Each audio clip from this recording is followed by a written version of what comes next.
All right. What's happening, y'all? Hope everybody is doing well. I see that there's a lot of people in the chat right now saying some things and whatnot. Kind of respond, I guess, to some of the comments, but I see people are coming in and whatnot. For those of you all who are tuning into the show for tonight, I have a very special guest that I would love to welcome to my platform. This is somebody who I've actually been watching for a couple years now. I've watched a lot of this brother's content. I watched a lot of his breakdowns when he's talked about different movies and whatnot, and looked at some of his insight when it came to Black men and our experiences as well too, and also some of the things that he's talked about when it comes to Blerd culture. So for those of you all who are tuning in, I would love for you all to welcome my man Layman's Journal. Hey, what's going on, everybody? Good to be here. Glad to be here. Most Thank you, Cool certainly. Colas, for having us up. Love to chop it up today. Most certainly, most certainly. All right, so let's go ahead and let's get into it. Laymans, if you can start off, can you tell the audience a little bit about, first of all, who you are, a little bit about your channel, and then the inspiration behind it all? Okay, let's start here. I'm a college dropout. Born and raised in Detroit. Went from going to school to working in the automotive factories. Easy pay, miserable there. And from there, I went and got my IT certifications. Started working in IT. I do that. But my main passion is cultural commentary. Movies and television shows is my main passion. I started off doing that on YouTube, reviewing film and television shows, but those copyright rules kind of got to me. So what I've done is I've moved all of my media stuff over to Patreon, and now I just focus on politics and cultural commentary from a Black man's perspective, doing live streams Monday through Thursday at 9 p.m., 9:15 p.m. But I call myself the Layman's Journal because I'm not a professional of any sort. I'm not a psychiatrist, sociologist, or a counselor of any type. I'm just an average guy looking at things from a Black man perspective. So if you come in and say, well, how do you get to have these opinions? Where were you educated? Look, man, I'm a layman. This is my journal. That's who I am. So you don't have to check my credentials. I'm letting you know right now, I am a layman. This is the Layman's Journal. And that's pretty much it. I just give my opinion on various topics. I love it. And one of the things that really stuck out about what you said there was the part where you said, you're just a guy who's really giving the opinion from a Black man's perspective on different things, whether it's politics, whether it's things just in life in general, the way that Black men are treated. You're not looking at it and saying it from this academic and credentialized standpoint. And I think that sometimes people need that level of realness, and I think that another thing too, and we'll probably go into this a little bit later, is when it comes to just being a Black man, a lot of these spaces are very hostile towards us anyway, even when we are trying to credentialize ourselves. So it's good to hear from the perspective of individuals and the types of people who probably would get attacked because of like our views and perspectives on, again, the Black male experience and being in those spaces. Now, the other thing that I wanted to say about what you said is, and I've left a comment on one of your videos about this, but you and I have a lot in common. First of all, you and I are both from Michigan, because I'm actually from Michigan as well too. Okay. Yeah, I was born in Detroit and raised mostly in Oak Park. So. Okay. Yep. Yeah, it's not too far away. Exactly. Yeah. So we're from the same area. And another thing that really stood out besides the area is what you said in the video where it was on your second channel that you did. And you talked about, being someone who, you were trying to find the thing that you really wanted to do with your life. You kind of dabbled into a few things.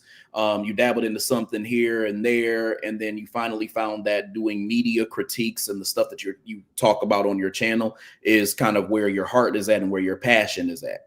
So it's interesting because I felt, the same way. I think in a different way, I felt the same way, but it's the kind of the framework is the same. And I say that because, with me, I found that growing up, I had multiple passions that I wanted to pursue and things that I really could see myself doing and being good at. And as a Right. result, I kind of grew up being what most would call a jack of all trades, but a master of none. And Exactly. you know what I mean? And I think part of that too, man, is that some of our experiences, there's not really a good guideline that we get growing up. So we end up navigating things randomly and stumbling upon what makes sense to us instead of there being a good, pathway to what makes sense for us, and what would be the thing that we do that's the most ideal and beneficial. So we just stumble upon things. So Mhm. it's so funny that you actually brought that up, because I'm like, damn, like when this brother said this, I felt like I was listening to my damn self talk. I was like, this is crazy. Yeah, back in my college years, I was always changing majors. Yeah. And it finally got to the point, it's like, what am I doing? Am I just going to school for a living? I'm a professional student. What am I doing here? Hmm. Because you try to fit in so many different boxes. People say, well, you're kind of a big fella. You should play football. You should play baseball. You should do wrestling. You should try this. Maybe the military. Everybody's trying to just give you all these, I guess you say, prefabricated roles that you should fit into, Hmm. being a black kid from the inner city. And it's just like, none of this really fits with me. Yeah. So finally you kind of settle down like I did. And when I got into my mid-20s, I said, all right, fine, I'll just take this factory job, Hmm. just pay the bills doing that. Okay, well, I can't really do that too much longer. I'll just get into IT. I'll just pay bills, live to pay bills. But Yeah. being able to make videos and doing things like that, when you find your passion, don't get me wrong, it's a lot of work. It's a lot of work being Oh a yeah. content creator. It's not it's hard and difficult at the same time. Hmm. The amount of time that you put in. So everybody out there thinking, I'm just gonna get on the microphone and talk. No, no, no, no. You're gonna spend a lot of hours, Hmm. making sure your presentation is right and having the right content.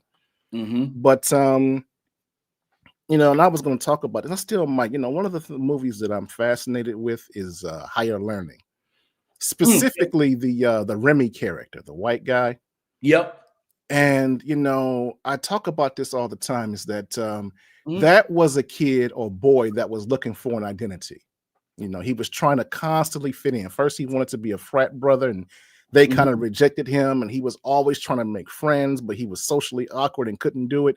And Yep. finally, he came into the supremacy part of the film. And even when you're watching that, you just see he feels like someone who's constantly changing his clothes and trying on different things, trying on different masks to find where he fits in and Hmm. what he's into. Hmm. And so one of the things I've always been big into, especially when it comes to young boys, and I'm kind of ranting here, is that it's important for young men to have a purpose Hmm. or a goal, Hmm. or else they'll just, they'll flutter and struggle out there. Yeah. They'll either try different things or they'll retreat into their own cocoons. I said it like this. It's like I'm a purpose-driven individual. You Hmm. know, I'd rather walk 10 miles barefoot towards my goal Hmm. than walk 2 miles in a circle. Yep. I'm just not going to expend any effort doing stuff for the sake of doing stuff. I Hmm. need to be progressing towards something. And so that Yep. was my issue, me struggling coming up as a young guy, trying to find out what I was good at, Hmm. what I was comfortable doing. It can lead to depression. You can, Yep. you like, why am I doing this every day and I'm not enjoying myself? Hmm. What's the point? And finally finding that thing that you're good at, that thing that you're natural at, that thing you can do for 5, 10, 12, 14 hours a day if need be, and feel happy and satisfied doing that. Hmm. That's the best feeling in the world. And so going back to losing my channel, it was like, doggone. It's like Yeah. someone took my dream away. Like a part of me was cut off. Right. It's a punch to the gut. Absolutely. Absolutely. Yeah. But yeah, Yeah. that's kind of like my motivation. It's just something that I know I can do. I'm not just Mhm. trying to be someone else or be what someone else says I should be. This is my natural lane.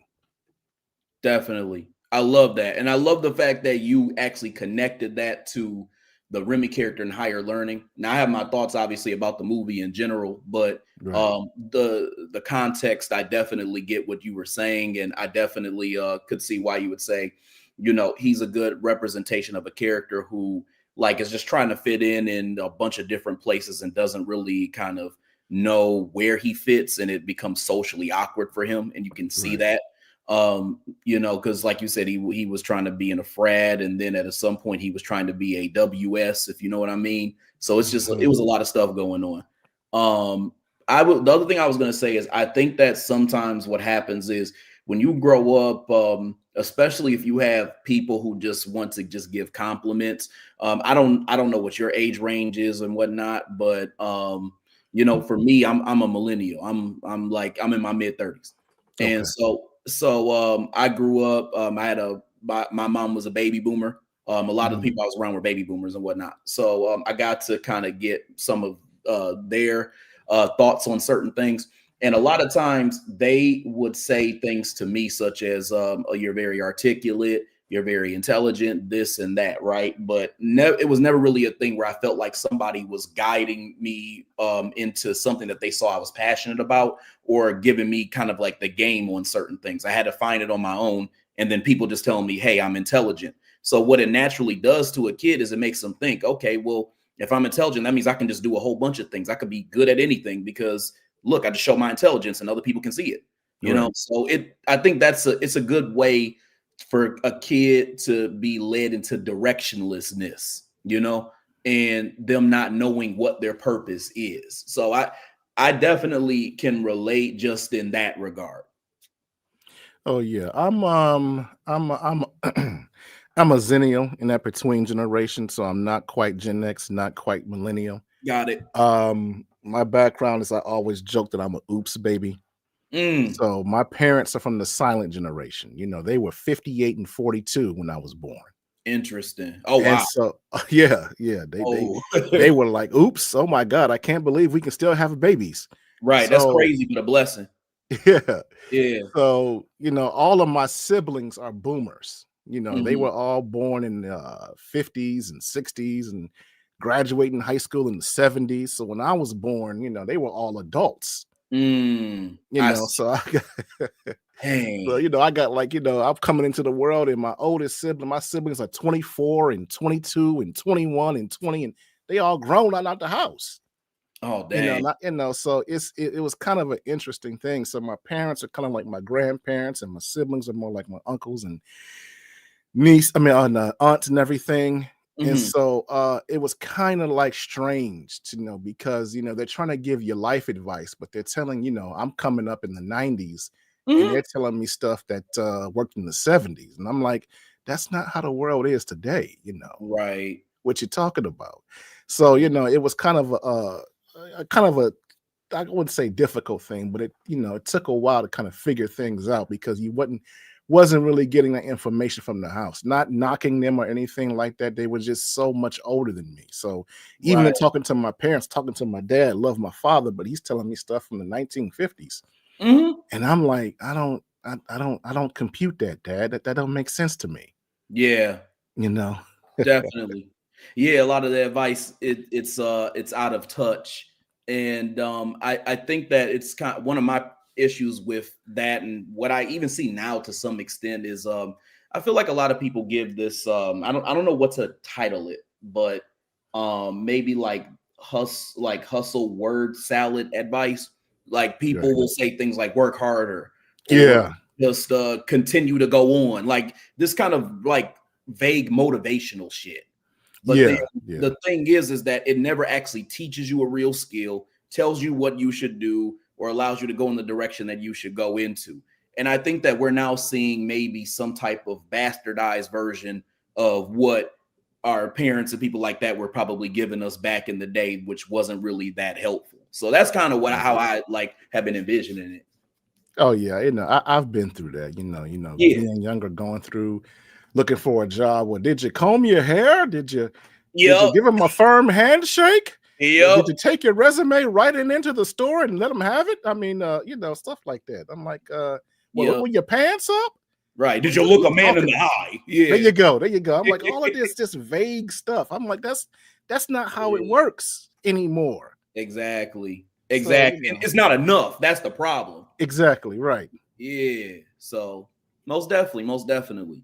Real quick, I just want to go to some of the comments. I see a lot of people have been kind of chiming in here. Goat James, salute. Appreciate you coming through, fam. All right, I see my wife is in the chat right there. Is so much that goes into it. Absolutely. What's popping, bro? Montrice, what's popping? Inspired Truth Broadcast. How you doing? I appreciate you coming through to the live. Not easy, not even doing shorts. I agree 100%. It does take a lot of work. I agree with you and Laymans. The reality is that whenever you're doing a video, first of all, you have to outline what you are going to say, your topic, making sure everything fits into what you're going to do. Then you have to edit it, then put it on there, and then you have to market it right. It's a whole process, like Layman said. So I agree. Layman's is exceptional at his craft. I can definitely see that because yeah, you do really well with your videos because it's like I can tell that you put a lot of time into it because the music is really it's what's the word I'm looking for, symmetrical with what you're saying. Like you're setting the tone through your music, through the images, the things that you're saying, the way you're conveying it. It all is very fluid. So I noticed that you're very good with aesthetics. Like your content is good, but like even the aesthetics that you set in your videos are very good. I can tell you put a lot of time into it, for real. Oh, thanks for saying that, bro. Thanks for saying that, man. Yeah, for sure. Yeah, it's the truth. Yeah. You get some complainers. Why don't you do this and why don't you do that? That's one of the things I ran over to Patreon because I really got tired of butchering my videos. Yeah. You come up there as this, this is a copyright claim. This is a copyright claim. And I'll work on a video and it'll be an hour and 30 minutes long. And by the time I get to YouTube, it's 38 minutes. I'm like, doggone. Right. It's like you do. And some people complain, it's like, why don't you put it on there? So you guys don't know how hard it is, especially in this AI age, to get the content out there.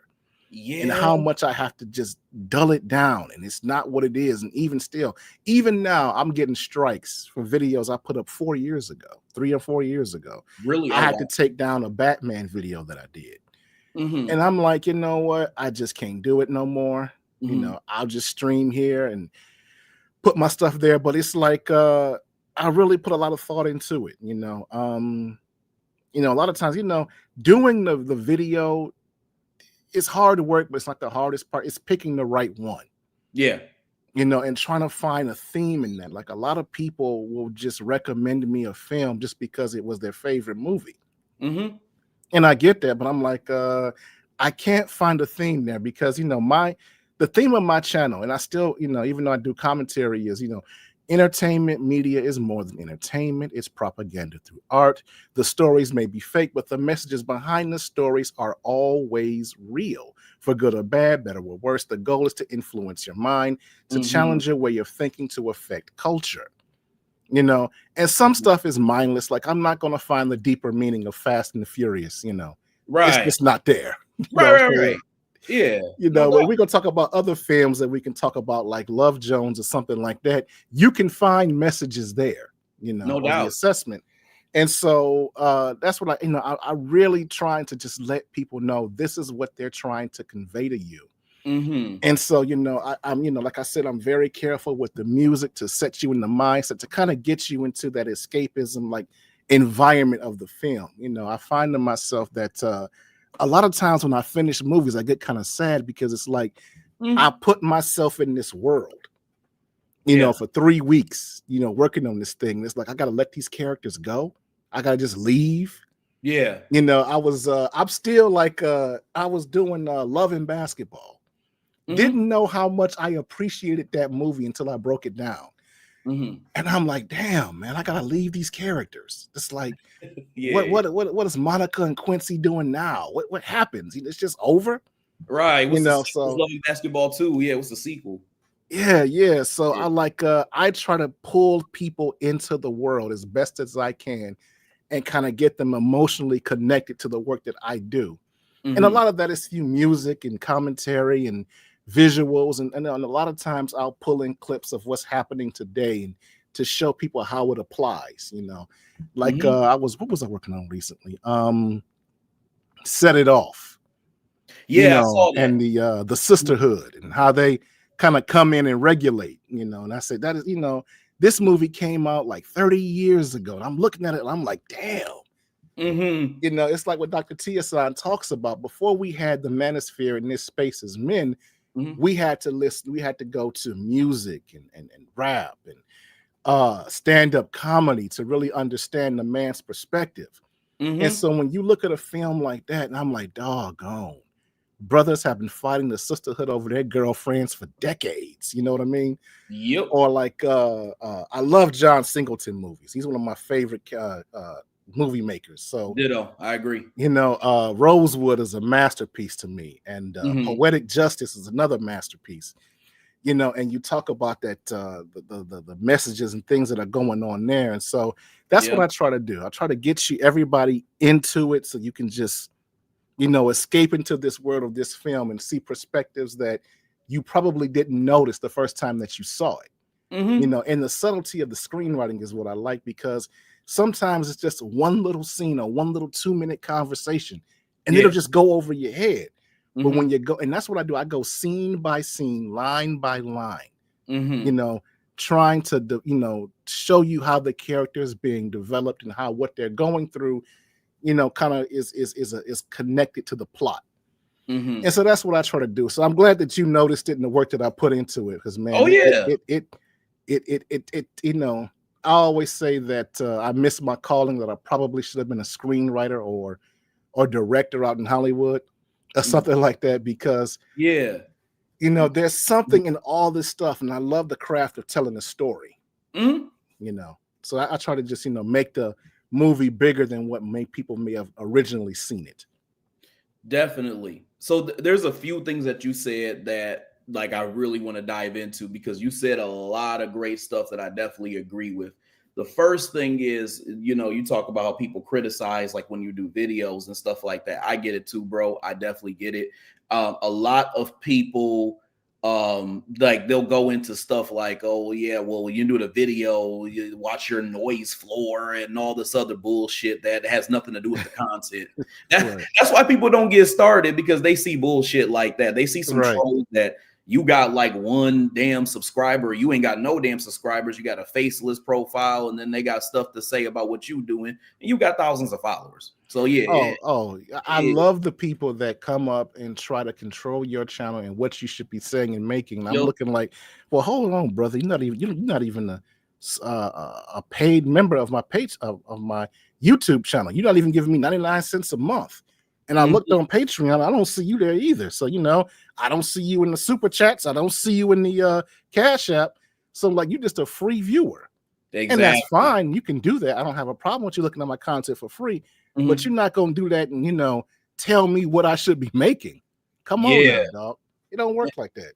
And have all these like really like micro criticisms. I mean, it'll be like the most Oh, petty man. shit. Like it's ridiculous. Another thing that you said, I first of all, I want to say your definition for the way that you view media, I think Right. is great, and it's very detailed, and it's actually very similar to mine. Mhm. So I have this book that I wrote back in May 2024. It's Okay. called the Pro Black Blerd series, exposing anti-black media tropes the Blerd way. And in the Right. book, I have my own perspective too on the way that I saw media, as far as media messaging. Mhm. And one of the things I talked about in this book, just a quick snippet of it, is how when it comes to media messaging, a lot of times there's like this conflict between what started first, the art or life, like who impacted who first. And it's kind of like a chicken and egg type of conversation almost. And my perspective on it is that art art impacts life while simultaneously reflecting the results. Right. So the way I see it is that there a set of people, the WS, who typically control media and media Yep. imaging and messaging. And when they control media messaging, what they do is they put out the things that they want people to see. And then Mm-hmm. those images that they use that are often manipulative impact life. And then it creates a result because the stuff that you see isn't just like, again, a form of art or entertainment. It actually are things that people ingest and they take in. And then again, it shapes the way that life looks. And then what they'll do manipulatively is they'll continue to do that while showing those results at the same time. So that's why people get confused, is because WS operates in a system of confusion, a Right. system of, if they portray one thing, they may tell a half truth. They may tell the truth about one thing and then they may lie about the other. And then people are confused because they don't know what started first. So that's why I Right. always explained it that way in my book. Right. You Yep. know, one thing that was taught to me is that when you're dealing with an activist, or so in this case, I might talk about liberalism and progressivism in film, Yeah. Hmm. and a lot of those ideas and concepts you Hmm. can't speak directly to a person because it's not palatable. Hmm. They're not going to buy into all of your philosophies, and Yep. so they will use art as a way to, it's kind of like coating the medicine in sugar so that you don't taste the peel, you Yep. know, and that's what they do a lot. And so I think a great example of that, because I've had people say, what are you talking about, man? It's just a movie. It's just a TV show. Yep. Never And I'm that. like, no, you don't understand what they're propagating to you. And Hmm. one of the things I like to reference is the original film Birth of a Nation That's a great that example. came out Yep. at the turn of the 20th century. You Hmm. said people don't understand that the triple Ks were pretty much out of commission when that film started, you Hmm. know, and you had these WSs that came up with this film that gave this crazy interpretation of what was going on in the South, Hmm. and had people thinking that we were down there, black folks, we were down there just dominating and beating up and doing all kind of crazy things, in Yeah. the South. Yep. And they took that film and Woodrow Wilson premiered it in the White House. Hmm. And he said it was like history written with by lightning or whatever. Yep. Fully endorsed it. Hmm. And so that movie led to the return of the Triple K movement, okay, in the South. So when you see all those black men that were swinging from trees and Hmm. disappeared and beaten and all that stuff, it Hmm. was all motivated by that film, you Yep. know. And so it gets people to, when they see something and it's presented in an emotional factor, when they see the music and the lights come out and the characters, people believe that stuff. But Hmm. even moving further into the future, if you look at Jaws, for example, Yep. that movie scared the daylights out of people.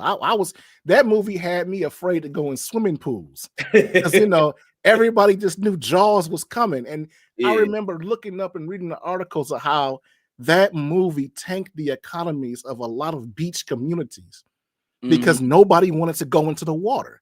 They really thought they were 25-foot great white sharks just waiting to eat them, even Yep. though they had been going there for years. Just Hmm. seeing that movie changed their whole habit. And it even went on for decades later that you had people going out and indiscriminately killing sharks, thinking they were saving lives Hmm. just because they saw that movie. Or, Yep. even coming up with I remember when the movie Malcolm X came out and Do the Right Thing came out, and Yep. how there were movie theaters that would have police at the theater because they thought, well, this movie's going to incite a riot. But wait a minute, Hmm. I thought it was just entertainment. I thought we were just not Yep. learning anything here. So Yep. obviously, film has a heavy enough agenda that it will get people to move in a certain direction. Yep. Definitely. I'm so glad you spoke on that last part. And a lot of times, like they'll use, these different films they'll put out there to either, like you said, like either silence and pacify anybody, but I'm going to talk about blacks in this context because that's what I Right. talk about typically on my channel, black folks, or to try to avoid, waking them up. You talked about the avoid waking them up piece. There's also the pacification piece as well too, because I Right. always think about like all the riots that used to happen in the 60s. You Mhm. had a lot of black people who were basically turning up because the WS, they were going out there, all these like race soldiers, they were going out there and they were, knocking off black people, and then we would riot basically. And this was happening Right. all over the nation, from Detroit Oh to yeah. Chicago to even Benton Harbor, Michigan. These Yeah. riots were going on everywhere. And so what they did was they put out a lot of these black exploitation movies, Yep. and they had all these images of black people in fly clothes and looking like $1,000,000, having all these sweet cars, all having Yeah. like I said, white women, all types of stuff, right?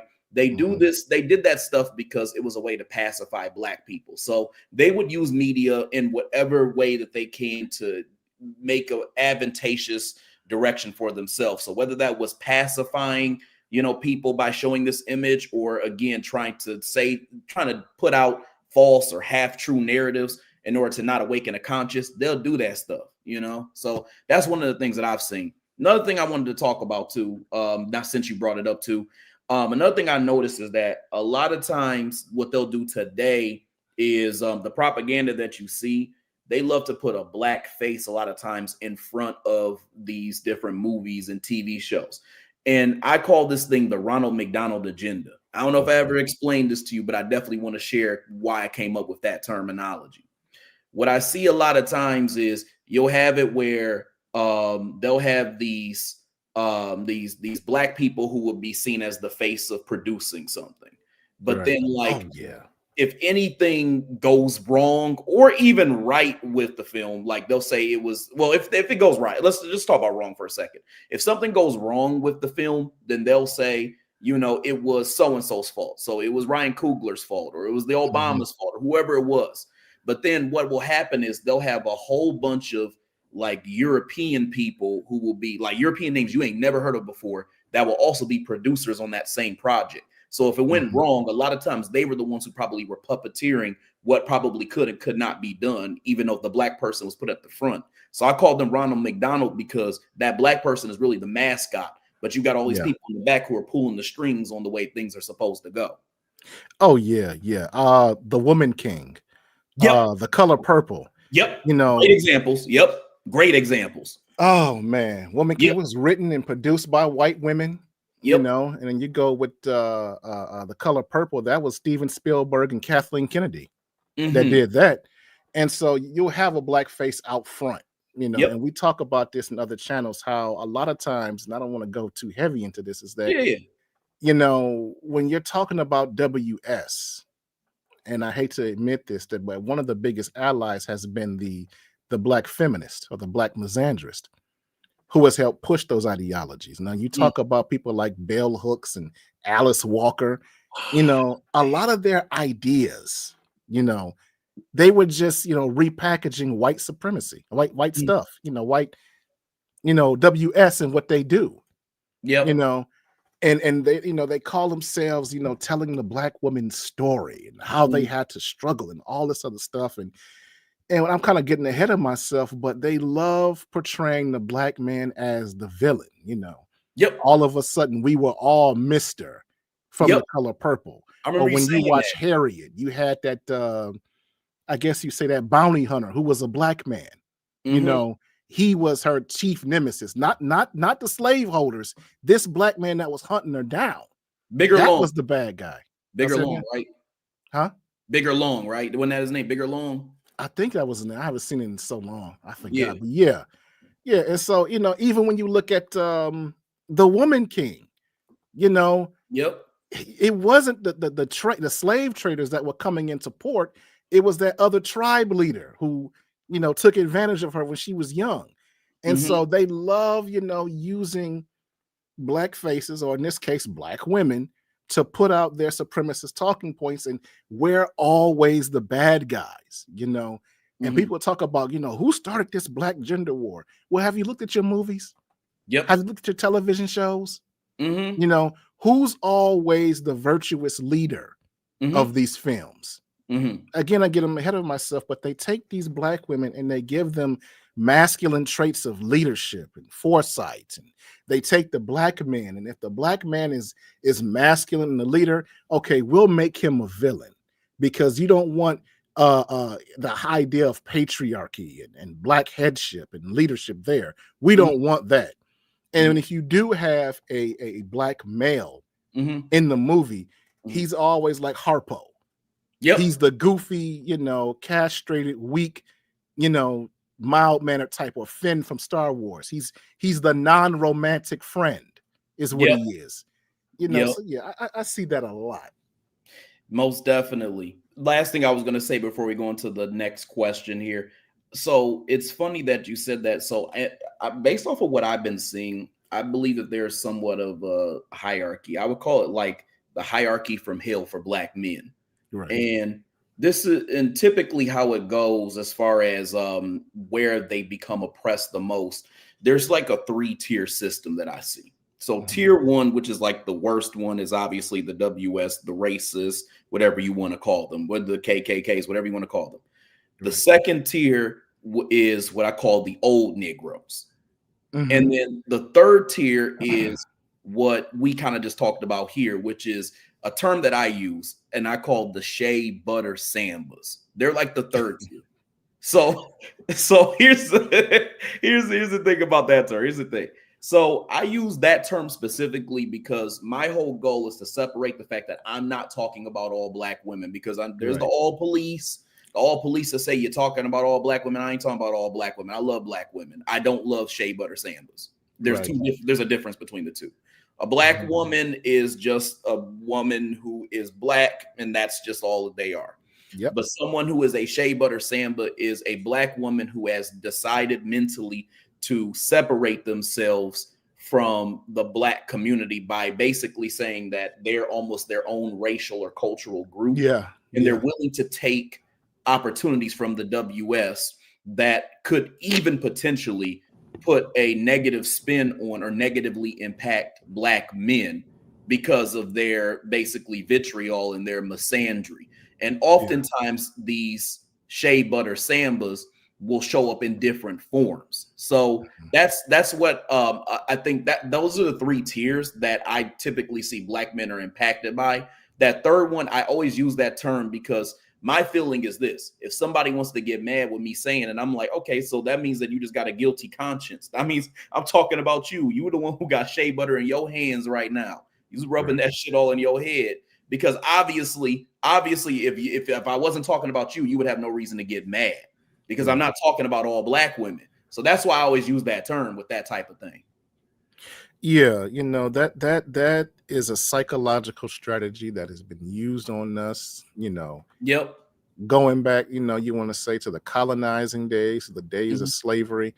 Judge Joe Brown has an analogy, and he talked about how the concept of breaking horses or training horses. He said that it is almost impossible to break a bronco that's been in the wild, a male horse that's grown. You can do anything that you want to him. You can beat him. You can do like that. He will not bend. He will not break. But one of the things that horse trainers have learned is that if you can get a mare, a female horse, and you can get her to have a bronco or any bronco, offspring, a little horse, baby horse or whatever, she will train that little male horse, that little bronco, how to be submissive to you. She will train that horse to submit to the master. Another example, people talk about how the female dog will train her pups how to behave around you. And so we've had this mindset to where a lot of, going back to slavery, they would put favoritism towards the female slave, and she would teach her children how to mind the master. So they've always played this game to where we're going to get that female, we're going to break her, we're going to get her to listen to us, and she will train her children to listen to us. And so they've always, the WSs, they, like you call the shea butter sambas, they've liked to put them in authority in the Black community. I mean, even now they play that game where they try to pick our leaders. I'm going to step on some people's fingers, but I've never liked the whole concept of the talented 10, because who's picking that 10? And they're going to come back and teach us how to be in society. So you're going to handpick, your little group of Black folk, raise them up in your culture and your way of thinking and give them the mindset that they should have, and then they're going to dictate that to us. And so even now in politics, you see the love they love to put out there Jasmine Crockett. Yep. You know, they want to make her the face of of politics. You They do. know, they're always sidestepping the men and going straight to the women and say, well, you all are the leaders of the community. Yep. You know, what are your needs? You know, and so Mm-hmm. you know, Dr. Tia San Johnson talked about this. It says, you know, black men, we've always thought politically in terms of community, but traditionally when it comes to black women, they think in terms of themselves. And you know, this black masculinist movement that he talks about with the cocktails and queens with Ice Cube, where Mm-hmm. he's sitting down and they're talking about his contract with Black America. And the first thing they said is that, well, you didn't have a special carve out for black women. I He said, remember no, that. black women are black people. No, we're not. No, we're not. We're not black people. And I I'm like, remember that. whoa. So you kind of see, like, wait a minute. You really do see yourself as set apart from us. You Mm-hmm. really see yourself as our supervisors and managers. And Mm-hmm. so you got to have your own carve out, because it's like, the WS movement, they push that gynocracy in the black community in Yep. a way to control and pacify black men, because I'm a believer that the foundations of every society rest on the shoulders of strong men. And Mm-hmm. so you can't have a strong society or a functioning society with men not being at the forefront of that. But in our cultural structures, it's the reverse. Mm-hmm. I had a video where I showed the hyena family structure. Mm-hmm. It's a gynocracy Yep. where the mama hyena's on top, and her cubs are on top, and all you have the alpha, the beta, all the way down to other female hyenas. But Mm-hmm. at the bottom of that is the males. The highest Yep. ranking male is never above the lowest ranking female or cub within that pack. And we have that same family structure where basically the male hyenas are abused, and every time he steps out of line, one of Mm-hmm. the females will slap him back in order. Yep. So if you're a black man giving your opinion, the first person that's going to come for you is a black woman. And Mm-hmm. she's going to be given, I'm not saying black women are bad, but it's typically Yeah. going to be when those shea butter feministas is going to come after you Exactly. with orders from from her overlords to shut you down in anything that you do. So yeah, I see that. Yeah. I see that a lot. We're Absolutely. talking about. Absolutely. Yeah. That interview, by the way, that was Shea Butter Sambaism 101. That was actually embodying exactly what I Yeah. was talking about. Because I remember Vivica especially was like on Ice Cube about that. And I remember Yes. Ice Cube Yeah. even saying too, he said, well, like, aren't black women part of the black community? And then they all were trying to jump on him even when he said that. So it was, yeah. Especially Vivica, because I was listening to her, Mm-hmm. and you can tell that someone put a battery in her back, because she was just saying random stuff. Yep. Like, and what about the border wall and Hispanics? I'm like, what does that got to do with the Black American contract with a Black America? Where are you Exactly. going with this? So you can Exactly. tell some operative came to her and said, look, when you do this show, make sure you jump on that Negro and smack him back into place. Exactly. No, I Yeah. agree 100%. So I wanted to kind of move into another question that's similar to what we were talking about here, but so now that we're kind of getting into just talking about misandry, but specifically anti-black misandry, what Mhm. would you say it was your first personal experience with anti-black misandry In my family. in your In my family? family. Mm-hmm. My father was a man's man all the Mm-hmm. way through. One of my favorite shows is the first 3 seasons. I loved Mad Men. The lead character there, Don Draper, same Mm-hmm. generation as my dad. A Mm-hmm. lot of similarities Yeah. between he and my dad. Yeah. Loved that character because he reminded me of my father. And so that's the kind of man my dad was, hardworking blue collar guy. But when he Mm-hmm. had time off, he would put on his nice suits and really dapper himself up and be a well groomed man. Yeah, be sharp. Yeah, I get it. Yeah. Yeah. That was my dad. And so he was the head of the family. He was the patriarch, and my mother was a beautiful, submissive, salt of the earth woman. And that's Nice. the way it was. But as I was coming up, he was getting kind of old, but he was still working. Mm-hmm. My dad would get up at 6 a.m. in the morning, get me dressed, feed me breakfast, take me to school, pick Mm-hmm. me up from school, and then go back to work. Oh wow. And he would work Monday through Fridays and a lot of Saturdays. The Mm, only time he took off was Sunday. mm, And so, because he was working so much, even in his latter years, I didn't spend so much time with him as my other brothers did. I see. So I had another family member who did not like him that Mm-hmm. would speak poison into my ear regarding him. Mm-hmm. You ain't got to listen to him. You don't want to be like him. Mm-hmm. He doesn't respect women. He doesn't respect your mother. You don't want to be the lead like that. Look at the way he acts. No one thinks like that anymore. Yeah. And so it was a constant undermining and poisoning of all the examples that my father had. And that family member, that bitter family member, was successful. Mm-hmm. She convinced me that my dad was evil. And for the first 18 years of my life, I didn't like my father Oh based wow. on what she was telling me. Mm-hmm. Okay. And, it wasn't until the last 18 years that he was alive. So up until age 36, when I became an adult, that I began to appreciate him. Mm-hmm. That kind of rediscover who he really was, not through the lens of this female family member, not my mother, of course, Yeah. who was poisoning the well against him.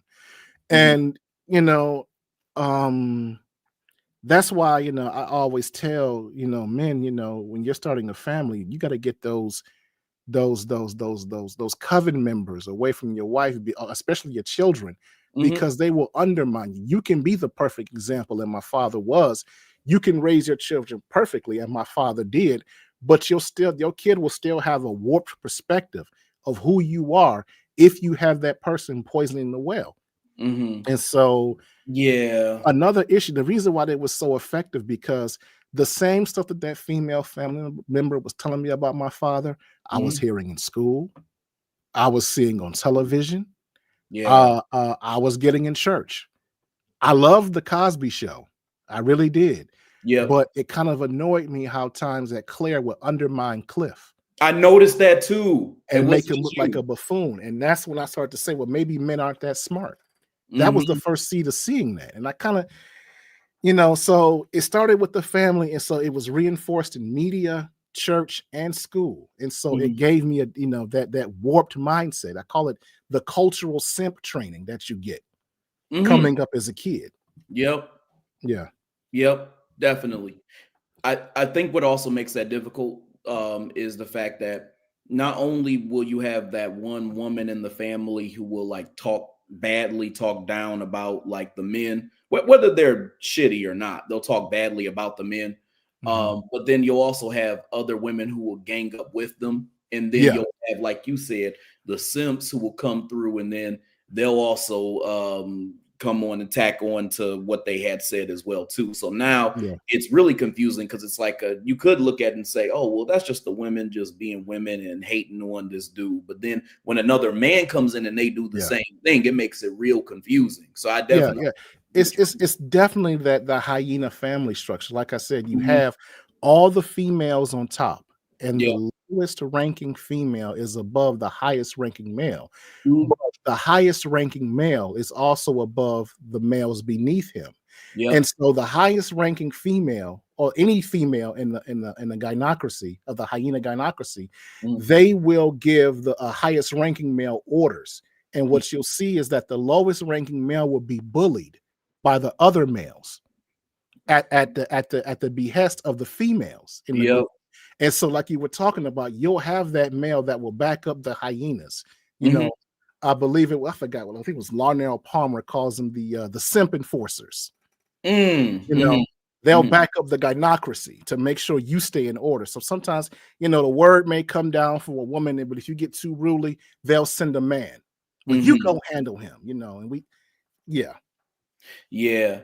And another thing I kind of noticed with that too is that there's like a lot of one-sidedness when it comes to the accountability piece as well. And I'll see that in shows where they'll kind of bypass when women are wrong in their behavior, but then like the men will be hyper criticized and beat down for what they do. A good example of this, have you ever seen the show Queen Sugar? no, I haven't. Okay. Okay. There's a lot of tropes in that show, by the way. But the one I want to talk about right now is kind of related to what you said. So there's a character on there, and his name is Ralph Angel, and Mhm. he's like a young black man, probably in his 30s, is what I'm thinking.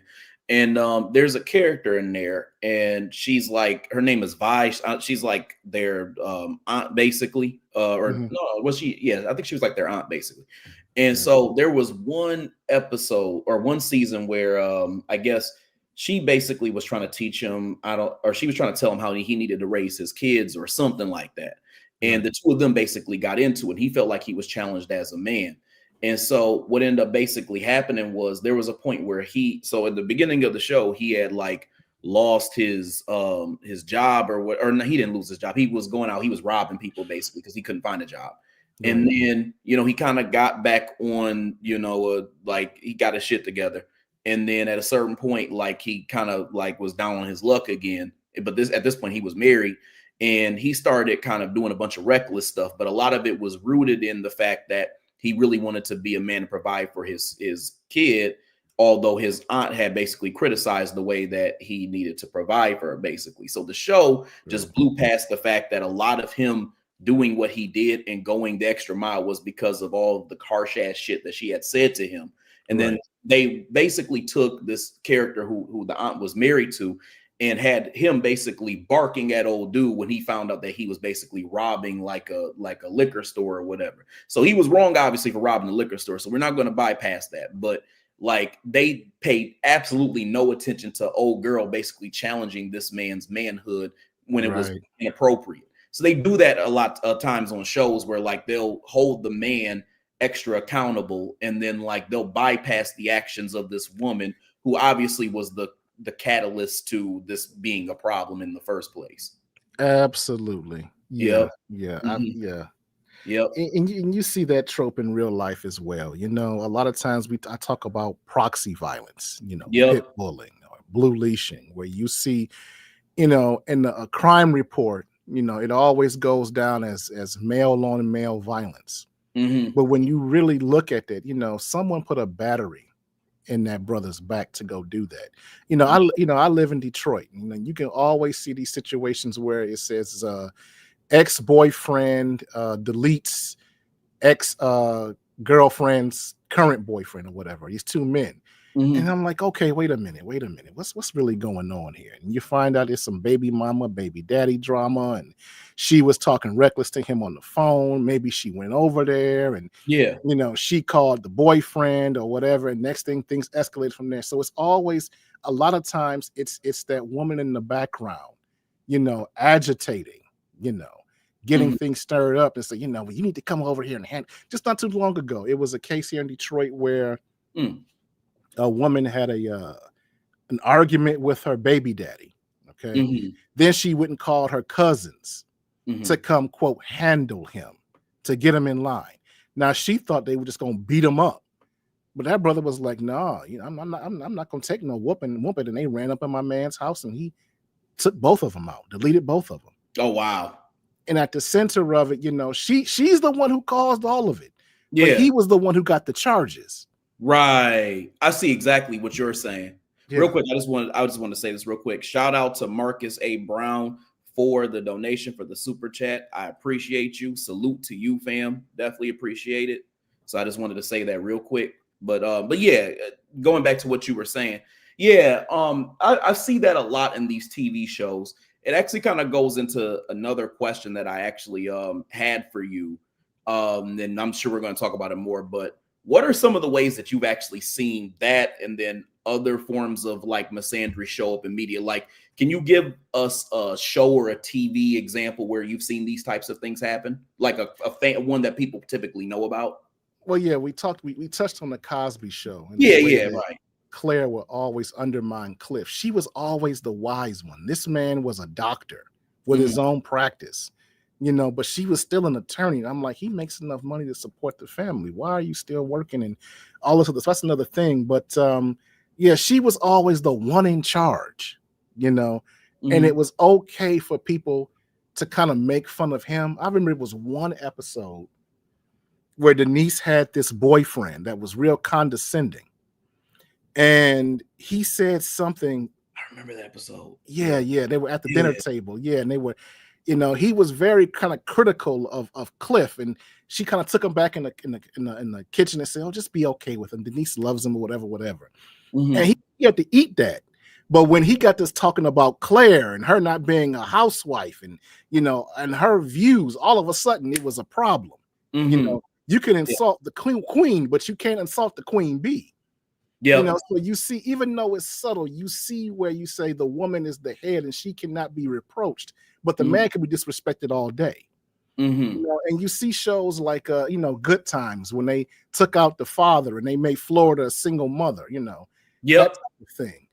And we touched on The Color Purple in that show, Mister being a monster, Celia Netti's father being a monster, Harpo being kind of the passive ally of them, and so that it's funny because I would also see other shows that came out in the 50s or whatever, and the men were treated differently.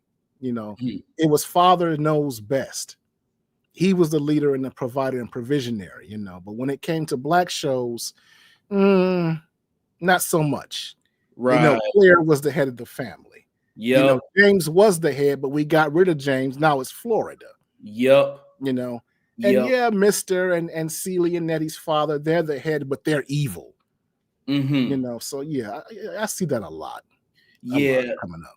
That's done on purpose, and that goes back to the WS that I talked about. A lot of times, like, one of the racist agendas is to misrepresent the way that black relationships actually look, and then by actually re-showing these images and this misrepresentation, it literally impacts the lives of the people who actually watch this. Right. So therefore, that propaganda, again, as I said before, it's ingested, and then it creates a result, and then they'll reflect that result over and over again. That's why I said that ultimately what they're trying to do is they're using the messaging to create something that wasn't there before, or if it was there, it was extremely mild, and then making it bigger than what it is. And if they do it in repetition, it's going to train people and teach people. And then if you have that in combination with, you have like kids and people like that growing up, they're watching TV, they're not being there's not like this corrective teaching and stuff like that that's given to them by their parents and the people who raised them, then all they're going to see is this media propaganda. They're going to be in front of a TV and nobody's ever going to tell them,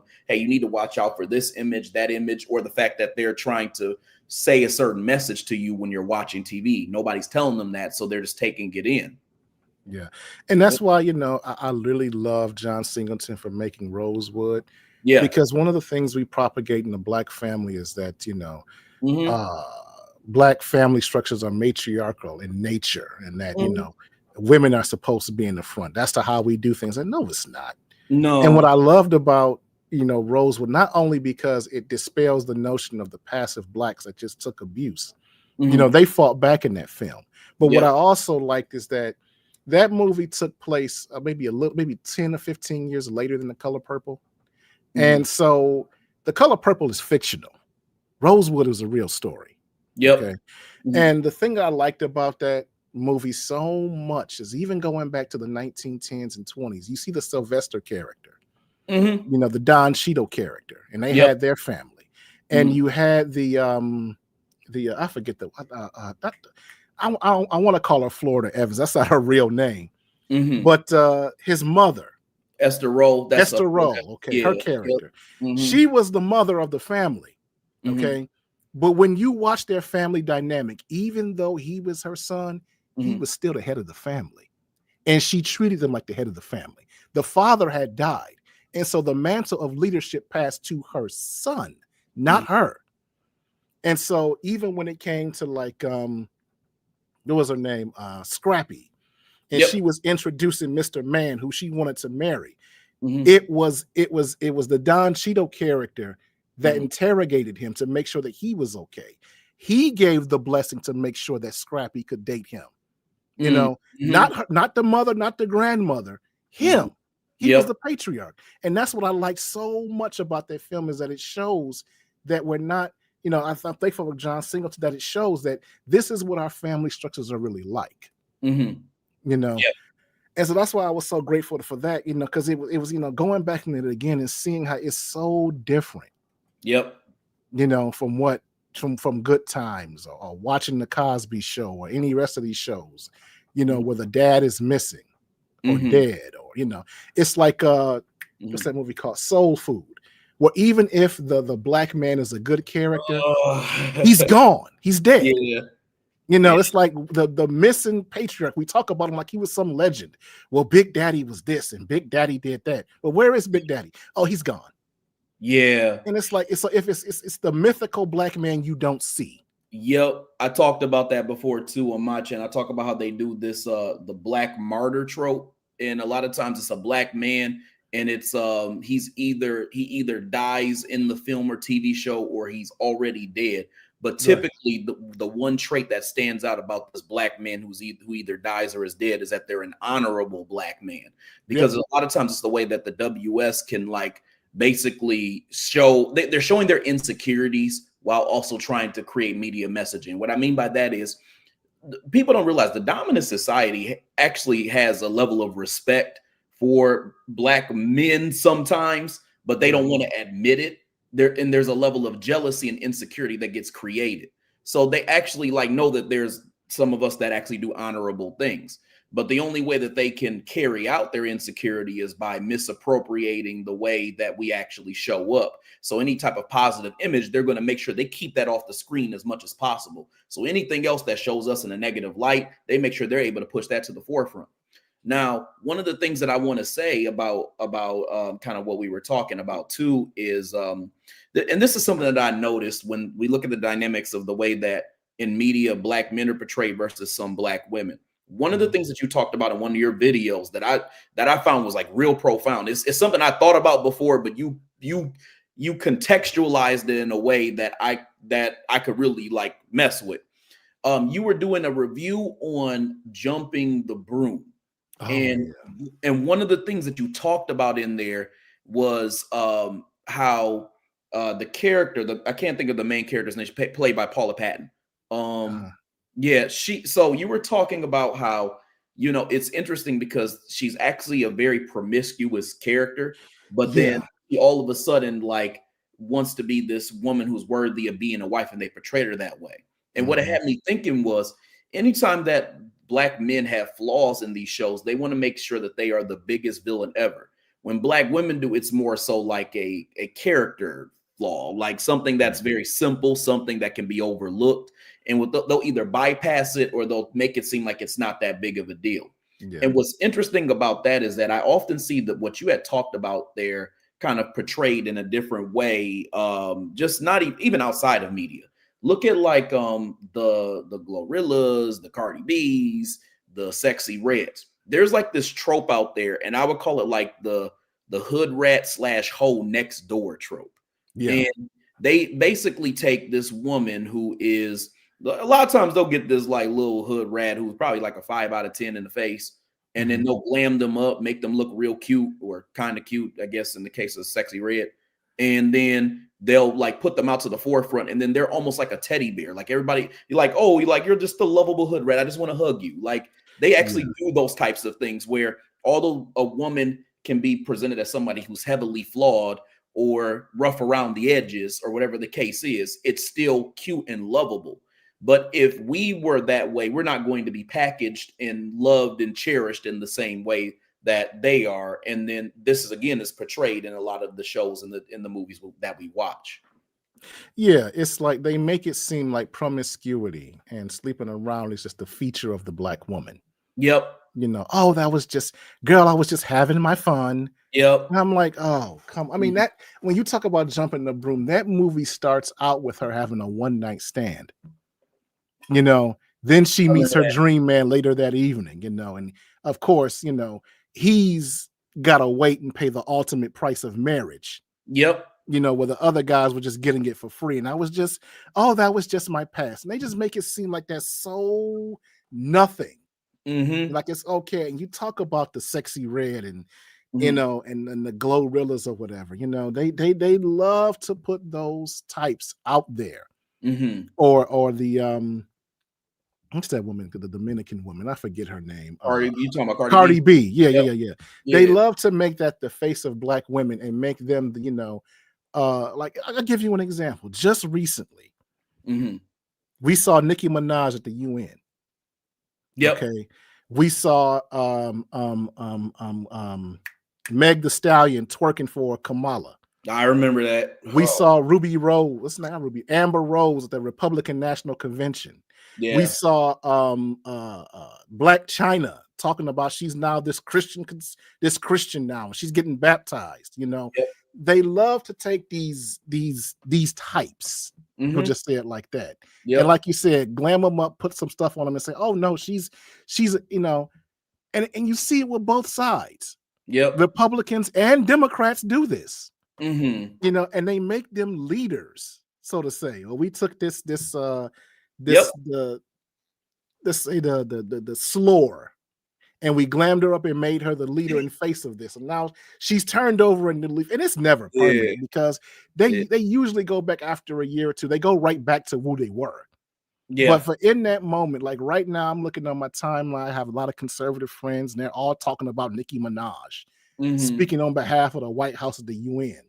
I say, look, we got one. You know, y'all, how many times are gonna fall for this trope? You know, so exactly. Yeah, it's a hustle. It's a hustle. You know, they take, you know, the most repugnant women, put them up front, put them in a nice conservative dress, and say they're now Christians or they're now conservatives now. It's yeah. I've noticed a pattern. It goes on forever. Most definitely. Let me get into some of these comments real quick. So what are some people saying here? I might not get to every comment, y'all, but I'm gonna see what y'all said. The Darkroom Society says, I noticed good traits in my mom growing up after my mom and dad separated. Goodness gracious, did I notice bad rationale absent of male leadership? Shaking my head.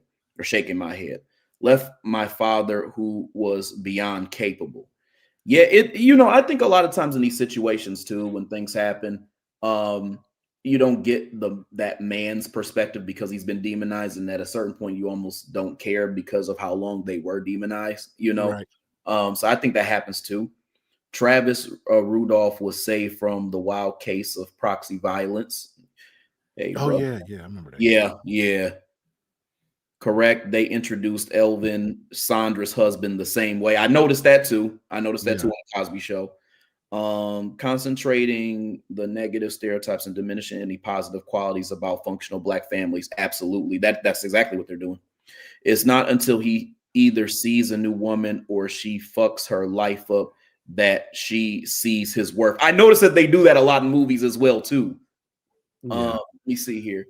Or the modern take on Black men is that he is always LGBT, never a stand-up heterosexual. Yep, I agree. Salute Colas and Layman. I'll have to join the replay gang. This is a much needed collab. Most definitely. I appreciate you, Black Nerd Talks. It'll definitely be in the replay. A couple things I wanted to talk about. This was originally a question, but you answered in so many ways at this point, but I just wanted to bring this up.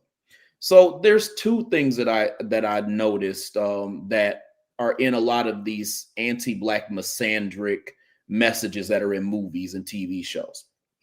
Now, I almost feel like I'm at the point where because I have a set of tropes that I've noticed for just when I'm looking at just racism in WS.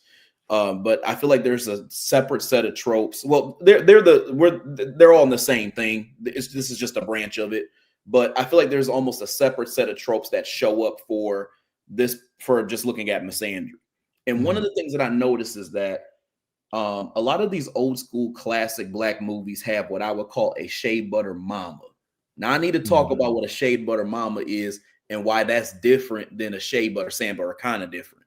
Okay. See, the shea butter mama, or another word for it, you can call them a mama samba, blue magic mama. It all means the same thing. Is basically when you have like this mother who is the original shea butter samba. I mean, she's usually overbearing. She's usually like all up in her son's Kool-Aid. She's usually very unfeminine. She's usually very disrespectful, cold, and sometimes brash. She gets in people's business quite a bit. She's a busybody. And a lot of times when you look at these movies, she is the root cause of a lot of these issues.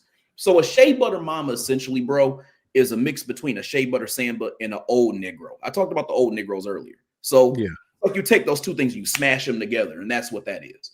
So I noticed that there's a lot of these, like a whole lot of these in these Black classic movies.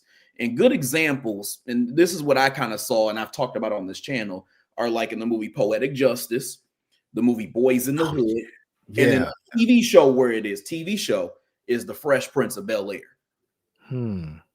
Now, one of the things I talked, and this is one that a lot of people don't want to touch on. I did a whole show where I talked about how Vi was the biggest problem on Fresh Prince of Bel-Air, no questions about it. And the reason why I said it is because if you really look at Vi's character on Fresh Prince of Bel-Air, she was really the downfall of a lot of Will's real issues. Now, a lot of people can look at Lou and say he was a deadbeat and all that, and that's not untrue. But there was so much that Vi did, even when Will was able to find ways to turn his life around, despite the fact that he had all these, he was dealt a bad hand to begin with. Like, for example, Vi basically found out that Will was a car salesman. Will was making good money. He was doing his thing. She shows up there, pulls his ass up out of the damn car dealership and says he needs to go back to college, a place where he's probably going to rack up a bunch of debt to get a degree, to get a job, although he already had one he was doing well in, and he was getting promoted. There was no reason for her to do that. The thing too is Vi actually dropped Will off in the first place because she couldn't really take care of him up in Philly. So now you want to be mama from a distance and you want to fuck up his whole life? That's crazy. The next thing I think about too is when you look at Vi, notice that when Will, after trying to mac on all these chicks, right, and he's, it's not going well, he finally gets a chick that he loves, Lisa. You mean to tell me that the stuff between Lisa and Will got ruined because his mama slept with Lisa's dad? If that's not the most bullshittiest thing ever. Like, this is why I said Vi is a problem, because the show glazed over it. They just thought it was funny. They just thought it was a joke. So they said nothing about it. But the reality is that if you look at the history of the things that she has done, she went in there trying to rule and regulate with Vivian's life and what was going on with her and her kids. She was pulling Will up out of school, or out of that job that he had for no reason. She was sleeping with what was supposed to be his future father-in-law. And she was doing all this other stuff that was outside of her just taking care of Will in the first damn place. You realize that she really was the villain of the show. So it's little stuff like that I see where I'm like, this is what I mean by shea butter mama, somebody who's overbearing, a busybody, and really is the root problem of all of the issues. But people just think that it's some other person. So in this case, the person they believe was the villain of the show, I guess, hypothetically speaking, would be Lou. So that's one thing that I noticed.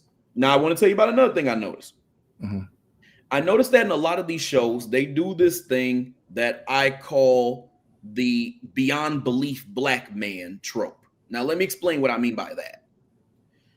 The beyond belief black man trope is when basically, so let's say that they set up a story and the woman is clearly wrong for whatever reason, or maybe they don't make it clear. Maybe enough, like we're smart enough to just come to the conclusion that this black woman in the movie was the person who was the most out of order, who caused most of the problems. What sometimes movies do is, in order to just shift the tides again, they'll make that black man do something that's just doesn't even seem like it realistically would have happened in the story, and they threw it in there so they could make him into the villain. So it's almost beyond belief. I'm gonna give you an example. I'm gonna give you a few examples. One example of it is in the movie Black Panther. This is one good example. In Black Panther, it was clear the women of Wakanda were a fucking problem. Yeah. And what happened was they tried to make it seem like Killmonger was the villain. And the reason why they did that is because they said, well, here's what we're going to do. We're going to make a Negro who is obviously a symbol of black empowerment, because he really was a mix of like the Black Panther Party and then Malcolm X, right? But we're going to kill all his consciousness by throwing in that he's just going to kill his foundational Black American girlfriend. So now we can tackle a narrative onto him to say, see, he's just a murderous individual. See, he's not somebody who's conscious. He's not about black empowerment. He's not about this. He's not about that. So it confuses people. So that's Mhm. one example of it. Another example of it is in the movie Acrimony. In the movie Acrimony, the Robert character, he was positioned as somewhat of a villain as well too. And typically, when they have like characters who, or just think about real life, I guess. In real life, when you think about when someone gets money, usually they become whoever they were to begin with, right? Right. In the case of the Robert character, he seemed like a person who just wasn't about shit, but he ended up being a very good person. Mhm. So it divided people because it was almost beyond belief. In the first place, like it's like, okay, well, is Melinda the villain or is Robert the villain? Because Robert played a lot of games. He got with this chick after all these years that Melinda spent with him and all this other stuff. And then he just wants to move on and not think about her again. So obviously, some people feel he's the villain. And then some people feel Melinda's the villain. When it's clear that if you look at everything that happened in that movie, Melinda was 100% the villain in this thing. So they try to sometimes throw in elements that just don't make sense in order to make it seem like the black man was the villain. So they make it again beyond belief, because what they should have done with Robert is made him consistent. He either should have been an asshole all the way through, or he should have been a nice guy all the way through. And Melinda just wasn't trying to stick around. Yeah. When you talk about that old Negro or the overbearing mama, Yeah. you know, that one scene with Mhm. Lucky, and he was talking, sitting down with his mother, played by the Jennifer Lewis character. Yeah. It's that's only like a 5 or 10 minute scene, but it was so powerful to me because you have this character Lucky. Yes, he's a baby daddy, but he goes to work every day Yep. and he has an honest job, a good job. He's a mail carrier, a Mhm. job with benefits. Mhm. And they want to make him a loser because he's staying at home. But he's probably, as he said, when she came in yelling at him, he's like, "Come on, ma, I pay the bills around here." I remember that. Yep. And she's still dogging him out, reminding him that, yeah, even though you have this good, reliable job and you're paying bills and you're taking care of the kids, you still ain't shit. You Mhm. ain't about nothing. This is still my house. And she's just yelling at him and, "Don't you be in there playing video games." I Yep. mean, look, the brother worked all day. He Mhm. paid all the bills. Yep. Let him relax. Yep. He's even brought home his daughter and he's taking care of her. But even that man, well, who gonna take care of her? You Mhm. know, this brother is juggling all these different things and he's still making it work, but she's still running him down. You Yep. know, and you talk about the overbearingness. Mhm. Again, going back to the movie Set It Off. Yep. You had Stony and her coven. You had Stony and TT and all the rest of them, right? The four women. Yep. And they're at a party because Stony's little brother is graduating from high school. Mhm. And so the Queen Latifah character, they first of all, the women are talking together and they see Stony's little brother having a good time. He's dancing with this beautiful girl and Mhm. he's trying to get her number. And they walk over to all four of them just to remind them that, you ain't shit. I Mhm. remember when you was a little something, something doing this. And he looking like, why y'all always trying to ruin me? Why y'all always trying to bust up my game? And of Yep. course, the woman she's with, she's disgusted and she walks away and they laugh because mission accomplished. And you see this type of thing, and we talk. Yep. I'm kind of getting veering off topic where Yeah, you're good. you see like the mother type, the overbearing type. Whenever there's a new woman introduced into the family structure, she's got to remind him that he ain't nothing in front of her. And Mhm. let her know, hey, I know you like this boy, and that's my son, that's my brother, that's my cousin, but Mhm. let me remind you that he's beneath you, and let me teach you how to handle him. Mhm. And you see that it's always getting you back in line, getting you back in order, lest you see one man leading Yep. a woman anywhere, because they can't have that. Yep. They always got to remind you that you're beneath them. So even when it came to Lucky, even Mhm. though he was the head of his mama's house, he Yep. still wasn't garbage. Even though Stoney's little brother Stevie, I think his name was, graduated from high school, and Yep. he still ain't nothing. And there he over there having some pride. Girl, let's go over there and run him down. Let's Yep. remind him of his role. Mhm. And yeah, so you see that a lot in a lot of these films where Yeah. the father, the male figure has to be undermined. He has to be humbled, Mhm. in somewhere, even if he's doing the right thing, we got to bring him down. Yep. They have to like son a black man. Yeah, I get There that. you go. Son him up. Get him Yeah. told. As BGS says, get him told. Yep. Definitely. No, I definitely have seen that. And the other thing too, I want to go back to what I said about the beyond belief black man thing.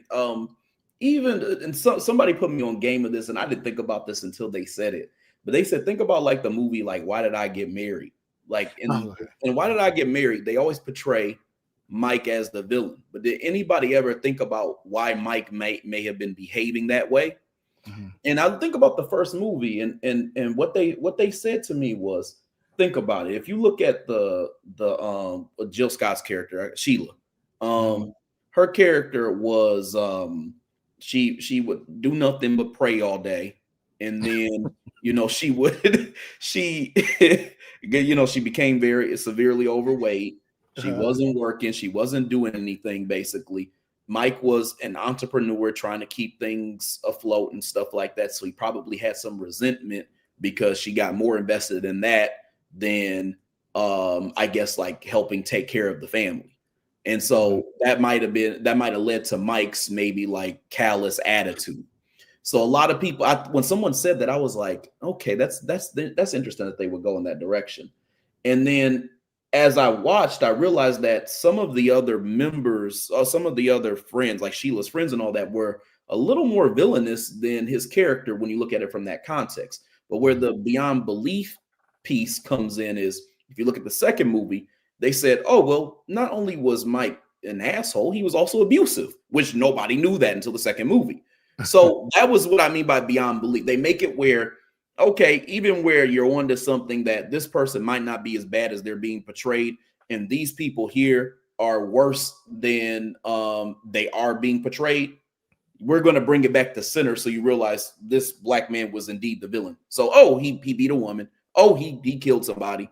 Oh, he that used her and abused her. So like they like to do that. They love to do that in order to bring it back to the fact that they want that black man to be the villain of whatever you're watching. So that was another example. I thought about that as we were speaking.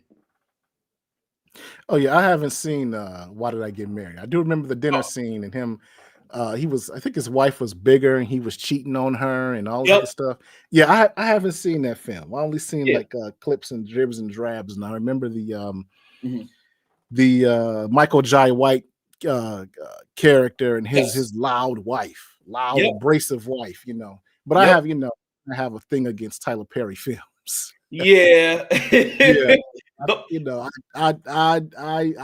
I do not support him.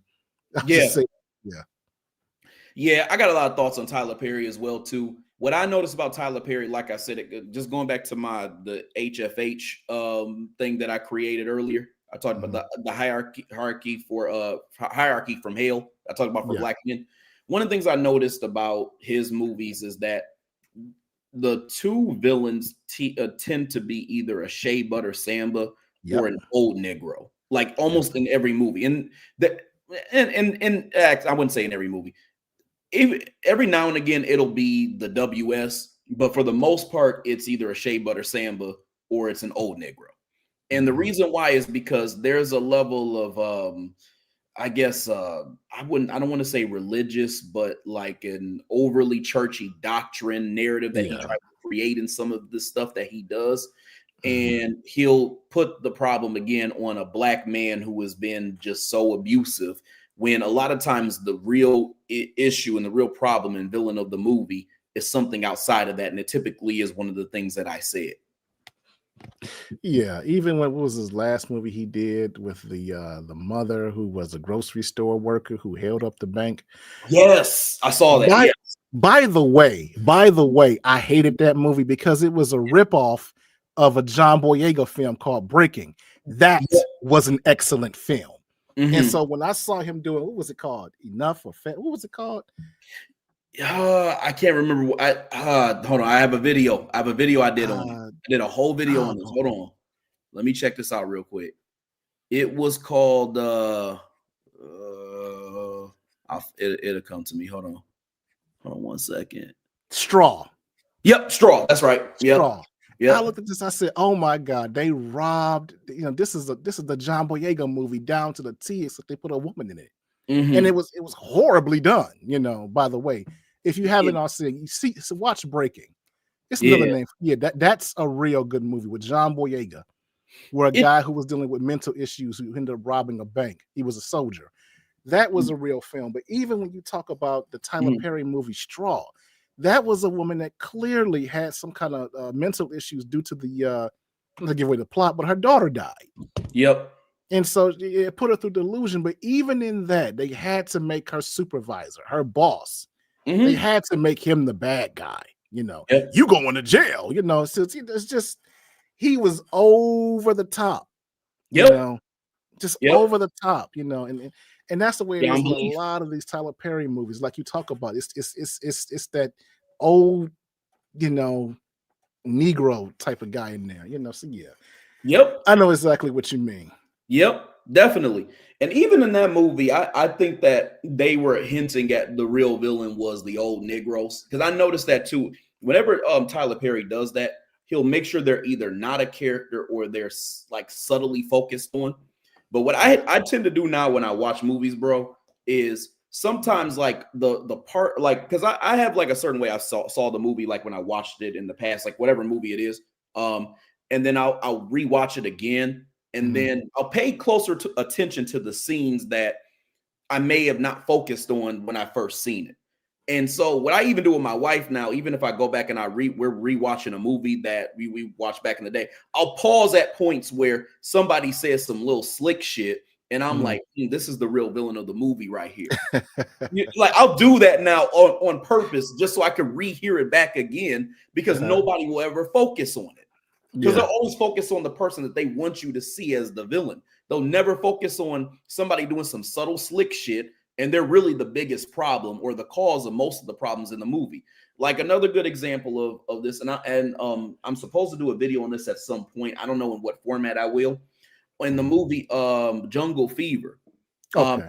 I noticed that there were a lot of messages in that movie that I didn't pick up when I first watched it, that I Right. picked up vastly when I had watched it later on. And it was a lot of media messaging.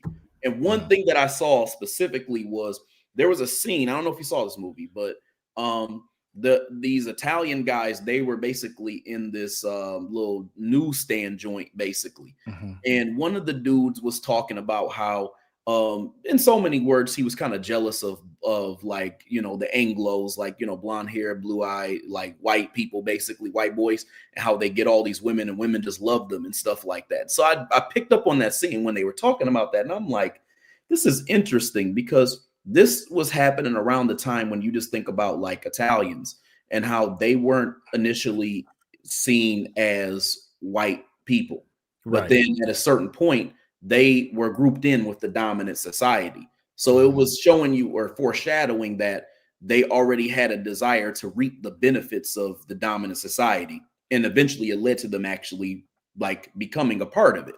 So when I saw that in the movie, I was like, they were hinting at this in this movie without explicitly telling you it. So it's just little stuff like that. I will literally pause, take notes, and like pay attention to it because they just don't they won't tell you that these are the things that they're trying to say in this movie.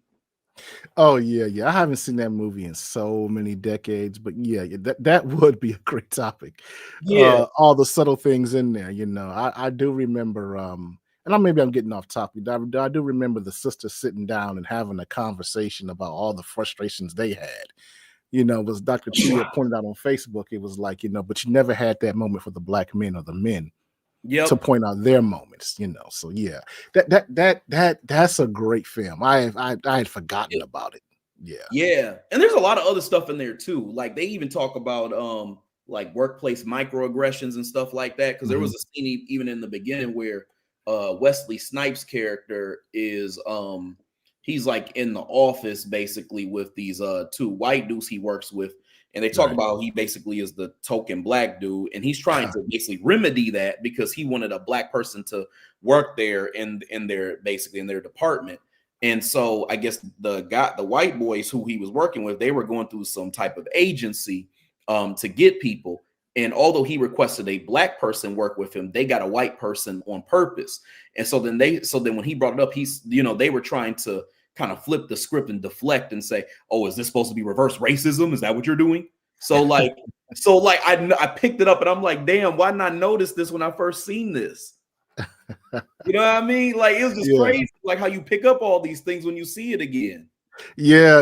That's what it's always a trip to go back and look at these movies from 20 years ago, and you get these different, you have these life experiences, and now you see it through a different perspective. That's why I love saying, oh man, this is propaganda through art. They were saying something here. Yeah. Telling us something, So yeah.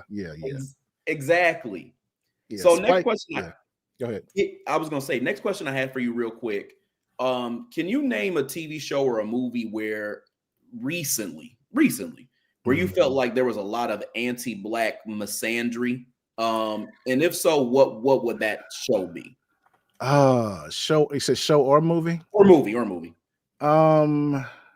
Let me think of the most recent one. I don't know if you consider this too much recent, but The Blind Side. The Blind Side. I absolutely hated that movie. Yep. Every single scene, every single moment, everything about it angered me. Yep. Are you familiar with it? Have you seen it? Yes, I have. Unfortunately, because I'm a huge football fan, so I had already known who Michael Orr was and what he was about. I was watching him at Ole Miss, watching him when he got drafted, and all this stuff. And to see that the way they portrayed him as some big, weak, stupid, timid, afraid to talk, almost as if he was a toddler. Yep. And they pretty much treated him like he was a pet, so to say, in that film. And I'm like, that's not Michael Orr. That's not Michael Orr at all. You can't have that mindset and be a football player, let alone an offensive lineman. Offensive linemen are the biggest, meanest, nastiest mofos on the field. That they exude that alpha male mentality because you have to be. You're protecting someone. And so to have him portrayed as this weak, timid little boy, there was a scene, two scenes in particular where he's struggling in practice and this white woman has to come along and teach him how to play football. I'm like, well, what is this? Right. And then, the scene where she's reading a bedtime story to him as if he can't read.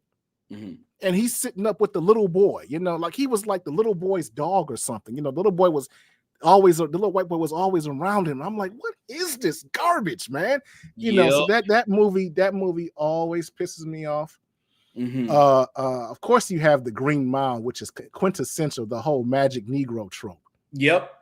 Where you have this, the black character that has all these powers, but it can't benefit him. It has to be in the service of the white people around them. Exactly. Again, the big timid idiot. So. He's on trial. I think he's on trial for capital punishment. Now he's saving everybody else, but he can't save himself. And how did he get there? Because he was trying to bring two white girls to life, and it looked like he took them out. So just stuff like those are the two ones that come up really, really recently. I guess you could say the sequel to Black Panther. What was the guy's name? The Gorilla Tribe. They talking about M'Baku. Wow, he was just treated like a buffoon in that damn movie. I just, and it just bothered me to see him one-shotted like that by what was it, Namor? Yep. It's just that whole movie and her, just golly, that film pissed me off. You ain't the only. Oh, what was it? That damn Ironheart show. Yes, that's what I thought you was gonna bring up. I thought you were about to bring that up, actually. Yes. Oh man, that made me so angry. The one brother, you had two brothers in there. One guy was of course gay. Yep. He was a kind of a flunky. Then you had her. I don't even say he wasn't even a boy. I don't know what he was. Suppose a love interest that they never really hook up. He was just a sidekick, so to say. Yep. And even at the end, she had, like you talk about, the mythical beyond belief, black man father. Yep. But he was just some black man that don't exist no more. He died. Yep. And even in that film where she had a choice at the end of that show where she could have brought anybody back. Mm-hmm. She could have brought back her dad or she could have brought back her friend. She chose to bring back her friend, not her father. Not even so that whole show, man, so stuff like that. Those will be the recent shows where you see that the anti-black male misandry. I was hoping you were going to bring up Ironheart because that was the first one that came to mind. As soon as, even when I was typing up that question, I'm like, I already know Layman's going to bring up Ironheart. I already know. But yeah, I agree with the Ironheart thing. That's the one that I most recently caught as well too, because they did multiple tropes in that. One thing that had was they had the black martyr trope because the dad was already killed off. And I understand that was already happening in the comics. I understand that because that's going to be most people's justification. But that would just mean that the problem was the comics in addition to the show.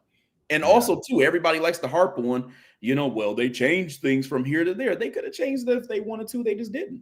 So that's one thing. The second thing is I noticed that, again, the love interest was not really treated like a love interest. And he also was not good at keeping it real with Shuri as well. Not said Shuri. Keeping it real with Riri as well, too. Right. Because even when Riri asked him, was she a good person? He should have been like, no. You're a smart person, but you ain't. You definitely ain't. Far from it. Far from it. Like, she's very selfish, and so the thing is that he was kind of trying to dance around it. See, he should have been standing on business. So they couldn't even have, even though he was heterosexual, they couldn't have him standing on business like a man. The other thing I noticed too is like even the one character, the one kind of racially ambiguous black man that they had on there that was a part of the villains team. The Hood, his team. Yeah. Like that dude also, he was like the joke, like the comic relief almost. So it's like you had an honorable black man who y'all had already killed off. You had the love interest who was barely treated like a love interest. Right. And then you had another black man on there who, like you said, he was LGBT. And then you had another black man who was comic relief.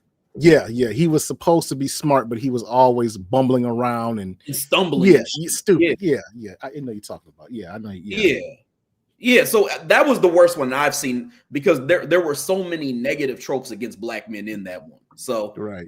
Because I remember the whole push, and we're gonna talk about the whole Blerd community. How you got to support this, and I'm like, support it for what? Yeah. The men in that movie that look like me, they're all terrible. The one good one is dead.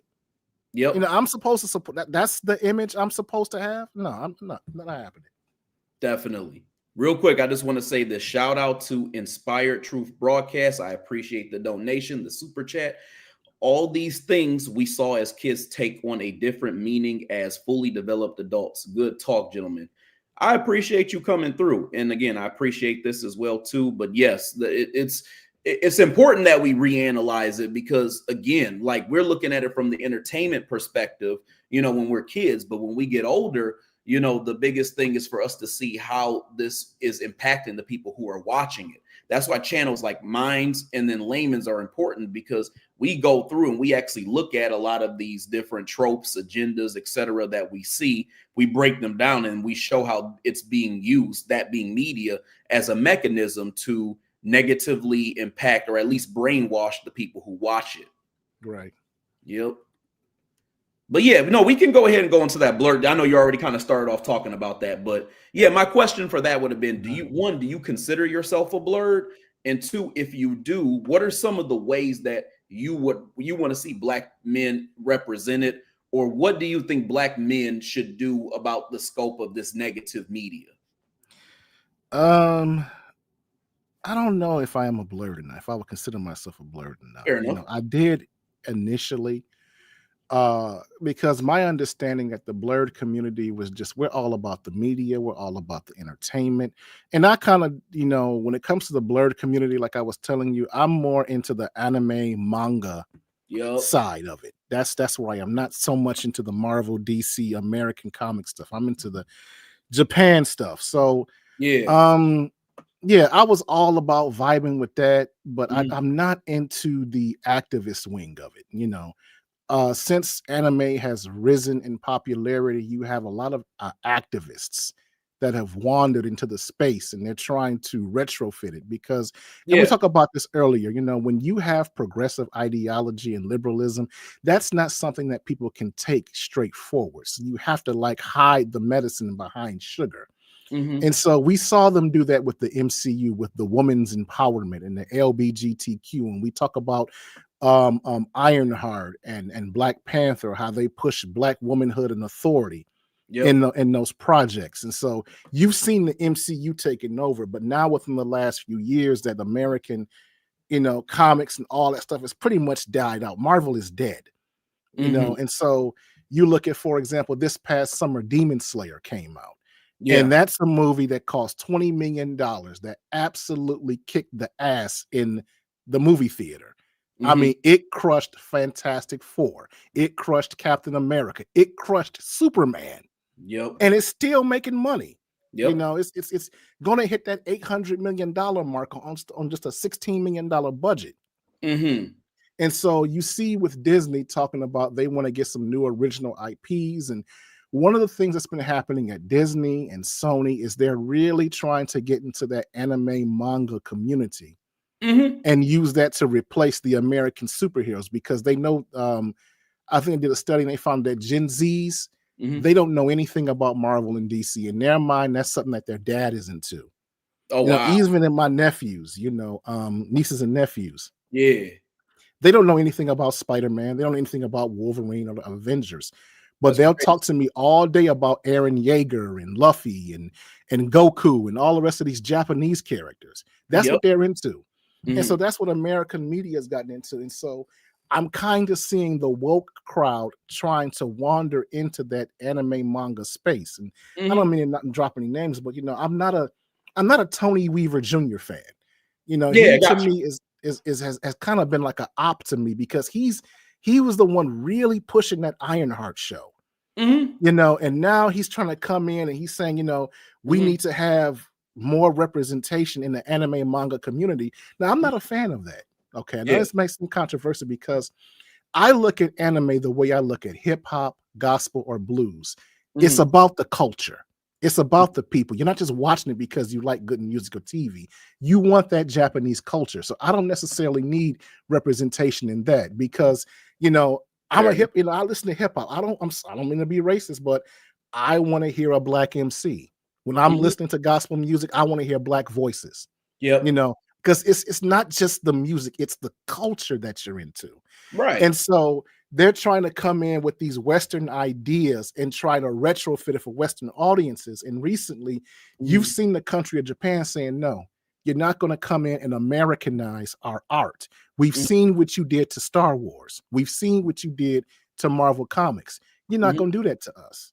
And Yeah. so I don't really like what he's doing there, Yeah. because to me, it's like you're trying to reappropriate. We always talk about black reappropriation, Hmm. a culture vulturing.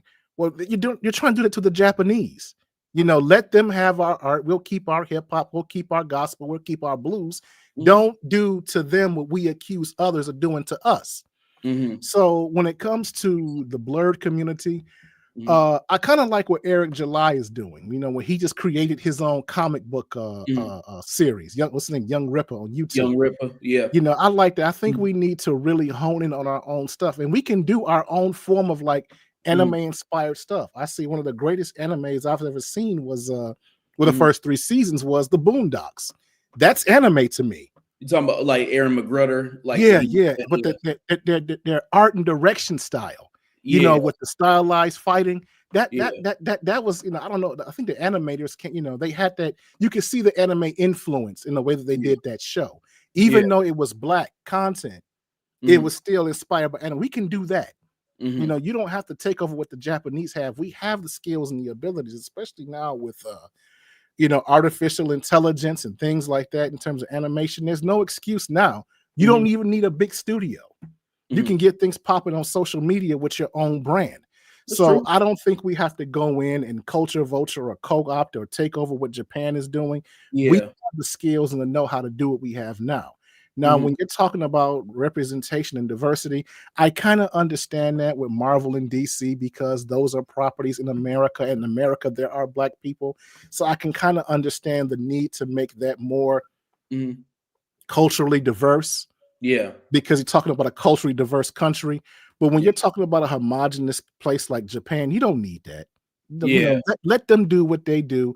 Like I said, you don't like it when white folks come into hip hop or when they come into gospel and blues and try to take that.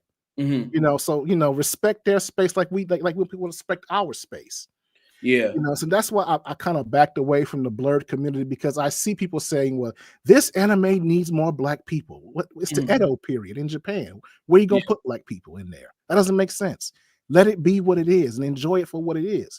And so, like I said, I've seen these activists coming in there and the same thing that they did to destroy American media, they're trying to do to Japan. And I don't like that. Yeah. Let it stay what it is. I see. That's an interesting perspective. See, so this is my take on the whole Blerd thing. So I've talked to my wife about this a few times, and then some of my friends as well too. But I've always seen myself as somewhat of like a halfway Blerd. I think me and you might be both describing that in different ways because you watch anime and stuff like that. Some people don't watch anime at all. When me, like, there's some blerdy, nerdy, however you want to call it, things that I dive into that I'm like real deep into. And then there's some things people talk about it with me, and I'm like, what in the hell is that? Like, so I've always felt like I was a middleman in it. But I still would consider myself a Blerd because there are certain things that I do still dabble into. Like I told you earlier, there's certain animes I like. I'm a Dragon Ball Z fan. I'm a Yu-Gi-Oh head. There's certain video games that I play sometimes. I don't play them a lot, but I do play them sometimes. So I would say that for that reason, and because I'm building my own comic books right now, there you go. That would make me a Blerd, but to some extent. But I wouldn't say I'm deep in it.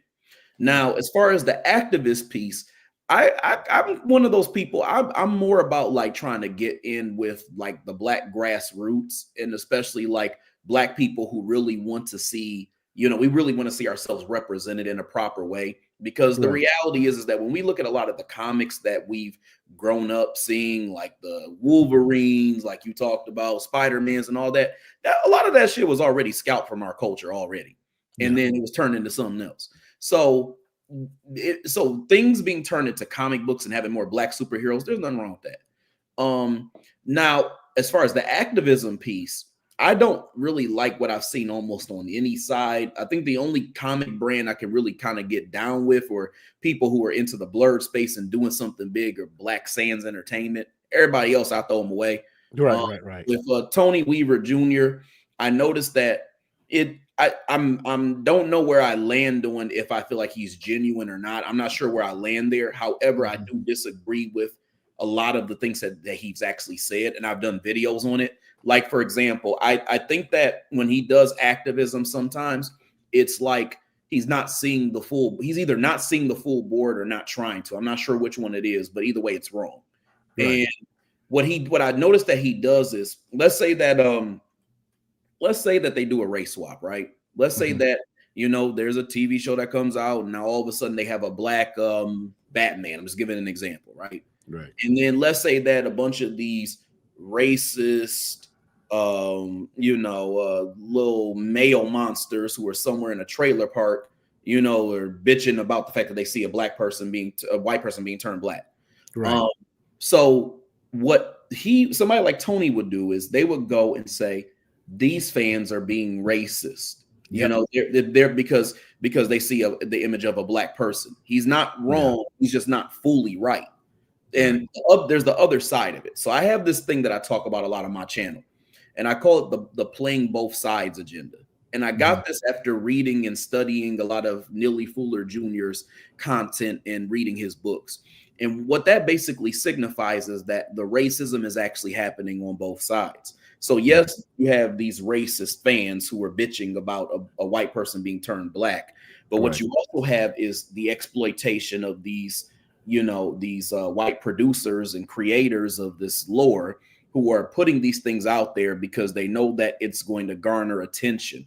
And then if they look like a supporter of black people because they already put out a black image and they did all this stuff to make it seem like they're on the side of black people because they want their face out there, they get attention for that. They get not seen as racist, and they also get to use us as a shield and allow us to absorb all of that racist shit. So what I'm saying is that both sides are racist. So he's not calling out the side of that looks like the supporter.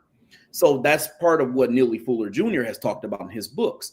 A lot of times WS plays the side of both the oppressor and the supporter. And he seems to only talk about the oppressive side or visibly oppressive side. That's my problem with Tony. Yeah. My problem with, and then there's a few other things too, but that's the big thing. I'm gonna be honest with you, I don't like Air July.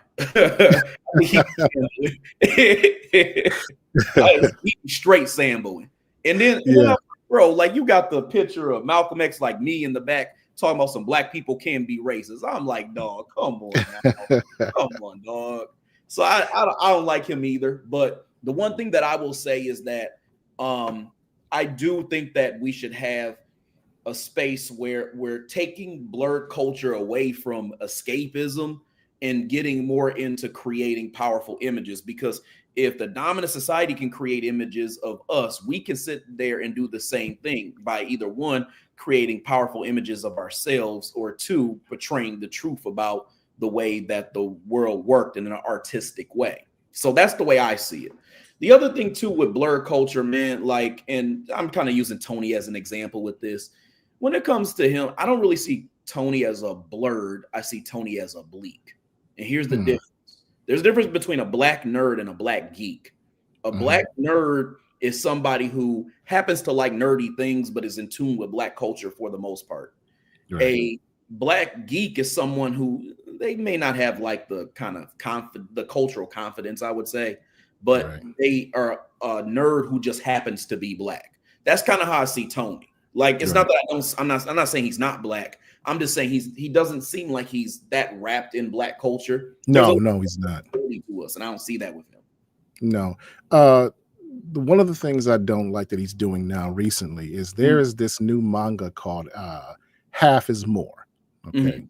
Yep. And he's playing this game that I see the WSs do with DEI culture.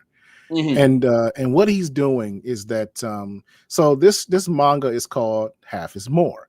Yep. And it's about a biracial black girl living in Japan who deals with racism in Japan. So the manga is really about embarrassing Japanese culture, you know, and painting them as being anti-black or whatever. And naturally, the manga is not doing well at all in Japan. It's not, you know, but they're bringing it to America. You know, and Viz Media is going to publish it. And you see, this is something we talk about, how activists, they will often try to infiltrate and they'll give money to someone who will try to undermine and embarrass the culture. So the Japanese are not liking this book, but they're they're going to bring it to America this summer. And he's been championing that. And the reason why I don't like what he's doing is this is what Tony Weaver does, is that you'll have a legitimate complaint about something, like a race swap character, or in this case, the book is Half is More. And he won't look at the legitimate arguments people have against it.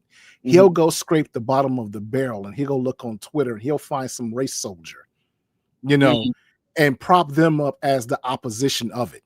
And see, what I hate about it is that it puts a situation where he's kind of almost instigating an adversarial relationship between black culture and Japanese culture. Interesting. You know, is what he's trying to do. It's kind of like the way the WS, you know, and liberals, they try to make us the face of affirmative action in DEI, when in reality, that was really programs for white women. Absolutely. They were the biggest factors.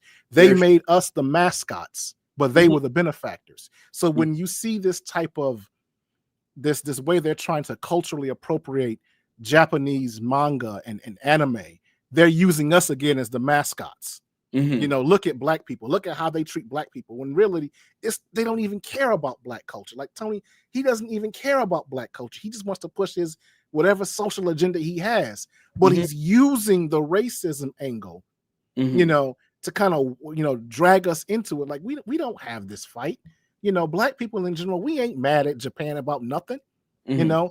but he's trying to say, well, look at all the racists and how they don't want to like this Japanese manga. I said, no, sir, Mhm. go sit down. That's not our fight, Mhm. so to say. That's what I don't like about what Sure. he's doing.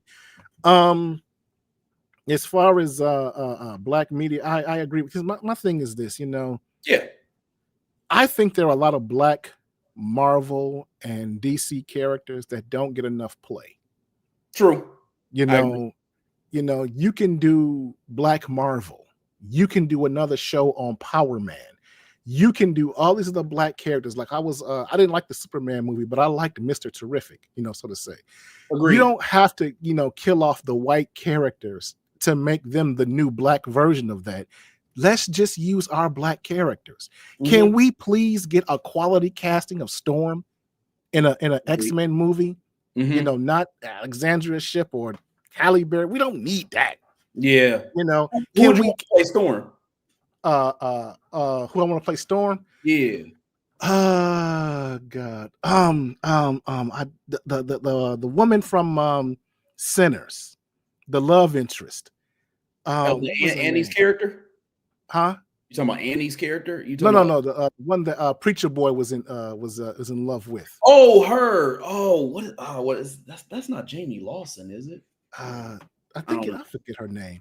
Yeah, I think she would be a good Storm today because she has the aesthetic.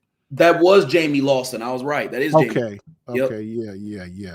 I mean, I think she would be good. Back in the day, like 30 Agreed. years ago, I thought Angela Bassett was perfect for the role. Mhm. Yeah. And but now, kind of today, I would want to see, a dark complexion black woman that looks like Storm. Mhm. No offense to Halle Berry and Alexandria Ship, but we don't need that kind of, and ambiguous, racially ambiguous character right now. We need to be who Storm is. She was married to T'Challa. Right. Come on, let Yeah. get the right casting in there. Right. Right. I But feel what that. I'm saying is that we have black characters that we can lean on, that we don't have to look for no hand-me-downs. I agree. Oh, we get to be Captain America now. No. We don't need their hand-me-downs. We got some awesome characters on our own. Agreed. Race swaps and mantle passes. And the one we I, really got to watch out for mantle passes. I always talk about that. That's a problem. yeah, I hate that. I hate Yeah. that. I'm not a fan of that at all. Yep. Because I think mantle passes are more deceptive. If somebody does a race swap, I mean, a lot of us are getting pretty smart. We'll see they'll be like, "Oh, you just swapped out like the race, and we have all these characters." But sometimes what they'll do is they'll try to change up a couple other things and then say, "Oh, this is a new character." No, so no, you that's a mantle pass. That's a so I have a trope heading that I have for this, and it's called the black carbon copy trope. There's Mhm. two angles. There's the race swap angle, and then there's the mantle pass. So race swap is like Holly Bailey and Little Mermaid. But then Right. like mantle pass would be like a Miles Morales, no matter what anybody says. I don't care what nobody says. Like people get so pissed off with me when I say this shit, bro. Because here's the thing. Miles Morales, and I've said this before, Miles Morales is the ultimate mantle pass. And not only that, too, they put a whole lot of other tropes on this dude. When you Mhm. look at like a Miles Morales type of character, he's just supposed to be a black Spider-Man, or like whereas the Spider-Man is supposed to be the husk of the character. So yeah, Mhm. they changed the name, they changed the story, and they changed some of the moves, I guess. But Mhm. at the end of the day, the husk is still Spider-Man, who was a white character. That's why Right. it's mantle pass. They try to tweak a few things so you thought it was original, but it isn't. Right.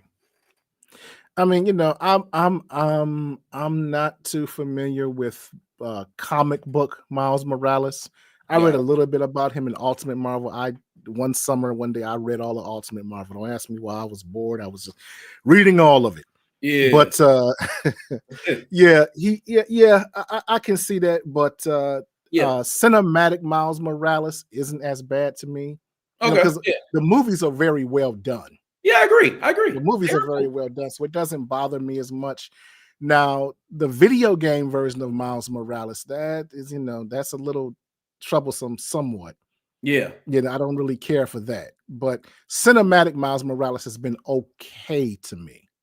I enjoyed the movie, so to say, at least the 2 movies I've seen. Yeah. I want to be clear. Like, at least for me, I can see movies and TV shows and things like that that have tropes, and it could bother me. It depends on how intense and bad it is, right? Right, But right. I could enjoy the movie or TV show while still recognizing that there's negative tropes in this thing. Yeah, Because really, it's unavoidable. Like I can right. pretty much pick any movie that has a black person in it, and I can find at least one negative thing that they did to Oh, a yeah. person. You know what I mean? Oh, yeah. It's that I tell people all the time. Anytime because anytime you watch Hollywood, Mhm. unless you're talking about Fast and the Furious, most of the movies you're going to see is going to have some messaging in it. It's inevitable. It is. People like to put themselves in their art all the time, and it's never going away. And it's been around since as long as I can remember. Going all the way back to maybe what was it? Guess Who's Coming to Dinner back in the '60s Yep. with Sidney Poitier. So it's always been messaging, always been progressive messaging. It's Right. just that back in the past, they wrapped it in entertainment. Maybe you get 1 or 2 messages and it's very subtle and it's done artfully. But it seems like in the last 2 years, it's like screw the art. We're just going to preach at the audience. We're Exactly. going to lecture these men about these misandry. We're going to show these black men as being evil, and we're going to exalt these black queens. So it's just been like in your face in the last 10 years. I So agree to with say. that. I totally agree with that, and I also think the stories be sucking too. So it's like if you make a good story on top of that. So yeah, I do want to look at the comments real quick, and then we can move to the last question before we get to your like you telling everybody your social media channels. Okay, so I have a comment here from Angelic Elena. Hey, cool Colas in chat. New subscriber here. So glad I caught a live. First of all, welcome to the Cool Click. I appreciate you coming to the chat. And yeah, welcome. See, I want black heroes to get their own movies and not to be a sidekick. Tell me about that. That could be a whole nother lie, bro. That could be a whole nother. I could talk about that for a long time. Let's see. Laymans, I still am upset. I'm still upset at you for calling Bleach garbage. I didn't look. I said I wasn't a fan of Bleach. Maybe Yeah. I did call it garbage. I don't remember, but Yeah. okay, I see. I've heard other a couple other people said they weren't really big fans of Bleach like that too. So that's not surprising. Let's see. He's an opportunist and a rebel without a cause. Probably talking about Tony. This is an amazing pick for Storm. I agree. Jamie Lawson is a good pick. Michael Jai White as John Stewart. I think that he would be a good John Stewart, but I really wanted to see Michael Jai White as maybe like a. I think if they were going to do another Blade movie, they should have used him. Just my opinion, though. Static Shock movie. Anybody? I don't mind a Static Shock movie. I don't.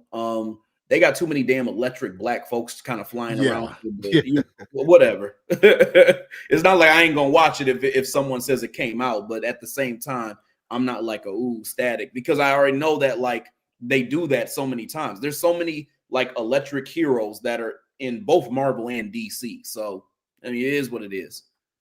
I talked about that in the video too, like why I think that's happening. Right.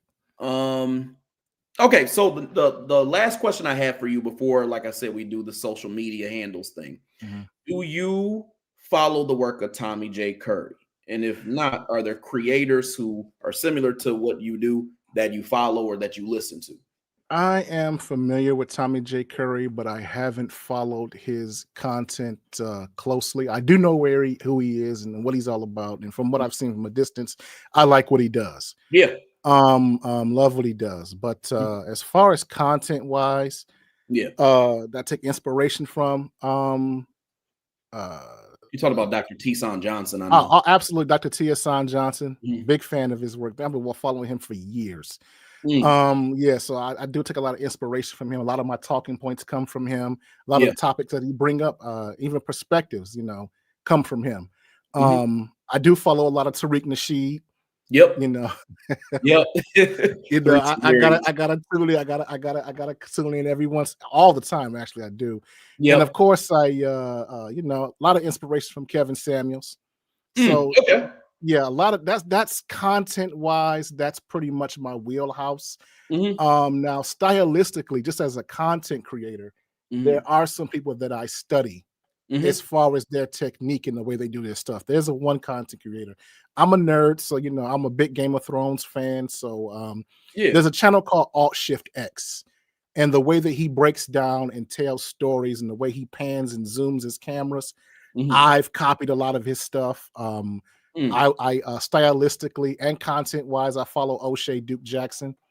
Okay. The way he That uses makes sense. music and cut scenes, I've stolen a lot of stuff from him. Hmm. I watch Pink Book Lessons, of course. The way Yep. she does deep dives into topics, I look into that. There's Hmm. another creator called Flimlo Raps, Never heard of. and yeah, he does like more sports type of things, but he does these deep dives Hmm. into stories and finding these articles and interviews, and I'm like, whoa, he really just like the whole way I break down film, Yeah. I kind of learn from the way that he breaks down these sports stories, where he Mm. takes huge deep dives. And so stylistically, I follow him. Now that I'm kind of into streaming, Hmm. I kind of like follow the format and the workflow of an Asmongold. Up and down, some things I disagree with, I agree with, but the way that he does his media in terms of like streaming every day, putting out clips, highlights, getting on multiple topics, stylistically, I'm trying to replicate his style, so to do. So I'm always trying to so there's content creators that I look for information to be fed. So that's Tiasan Johnson, that's Tariq, and of course that's Kevin Samuels. But when it comes to Yeah. curating my channel and Hmm. how I should present things, I Hmm. look at people like All Shift X and Asmongold and O'Shea Duke Jackson and Flimlo Raps and Pink Book Lessons. You Mm. know, That try to makes learn from both. Yeah. that makes a lot of sense. Yeah, and some of the people that you named are people who I also like listen to. Out of everybody you said, I probably listen to Tariq Nasheed the most. Absolutely. Yeah. I Yeah. love Yeah. Tariq Nasheed's content. Not stuff as of late. He's been doing a lot of roasting and stuff like that. It's more like it's been humor more lately. Right. But there before he kind of did the thing where he was roasting tethers and some of these WS suspected, I almost said it, SWSs. Hmm. Um, I used to like the fact that he would throw out a lot of gems. He would always say a lot of stuff about history, so I really appreciated that, and it really Hmm. put me on game to a lot of the way that I look at just how racism works. So yeah, I Right. definitely like him. I'm definite. I used to watch Jason Black stuff somewhat Hmm. frequently as well too. Yeah. And then then I just went back and I looked at stuff that Francis Cress Wilson would do, Hmm. Neely Fuller Jr. would do. There's a couple Right. other people that I peeped as well, but yeah, like there's some overlap for sure in that. And I also watch Pink Book Lesson stuff. Like the way she breaks down stuff is actually kind of interesting. I don't agree with everything she says, but I agree with like a good chunk of it. Right. Right. Right. Yeah. She's pretty solid. She gets on those stories pretty good. Yeah. Yeah, she does. She stayed on. I don't know if you peeped this. She stayed on that mayor from Dalton. She Oh stayed. yeah. Yeah, yo, she does Yeah. like Yeah. videos, or I was like, dang, I didn't even, it got to the point I didn't even listen to the articles. I would just look at her videos on the right? mayor from Dalton. Oh man, She she stayed on was cooking. her She ass. was cooking. Yeah. Yeah, she was. She was. I agree. I agree. All right, my man.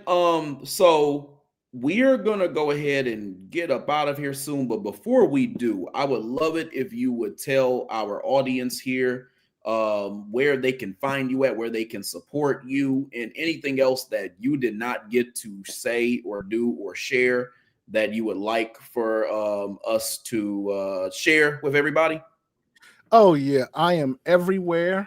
I'm here on YouTube, of course. You can find me at Layman's Journal, where I'm streaming and uploading content every day, sometimes 2 or 3 times a day. But since I got my channel taken away and given back, I don't want to be caught flat-footed again. So I'm just on every major platform. I'm streaming and posting on X. And by the way, if there's a story or topic you want me to cover, X is the best place to reach me. I'm over there heavy. I'm also streaming on Kick. I mentioned Patreon. Some people have asked since I've changed the format of our channel, am I still doing movie breakdowns and reviews? Yes, I am. Yes, I am. I'm doing them on Patreon now because I have more creative freedom there. So if you can go there, sign up, it's $5 a month. You get access to the content that I cannot put on social media. I just did a breakdown of Set It Off, and I'm going to announce here that my next movie will be Mississippi Masala. Okay, and you can also find me streaming on Rumble, and I'll be putting up clips of my content on TikTok. And there are my handles there. Yeah. Cool. Hopefully y'all can go ahead and get that down. There it is. First of all, I just want to say, Laymans, I really appreciate you coming through to the live video. I think this has been a very great and productive discussion. Definitely enjoyed it. And yeah, we definitely are going to have you back on the channel at some point. Absolutely. Love to that. Love being on the show. I had fun tonight. Most definitely. Like I said, definitely ditto on that. But all right, y'all. So we're gonna go ahead and get up out of here. We're gonna go ahead and get up out of here. I'm gonna have a video for y'all on Friday, so just be on the lookout for that. I'm gonna be talking about AI racism, and I might do a video on Rachel Dolezal as well too. So just be on the lookout for that. But other than that, I will talk to y'all later. Hope y'all have a good night. Peace out.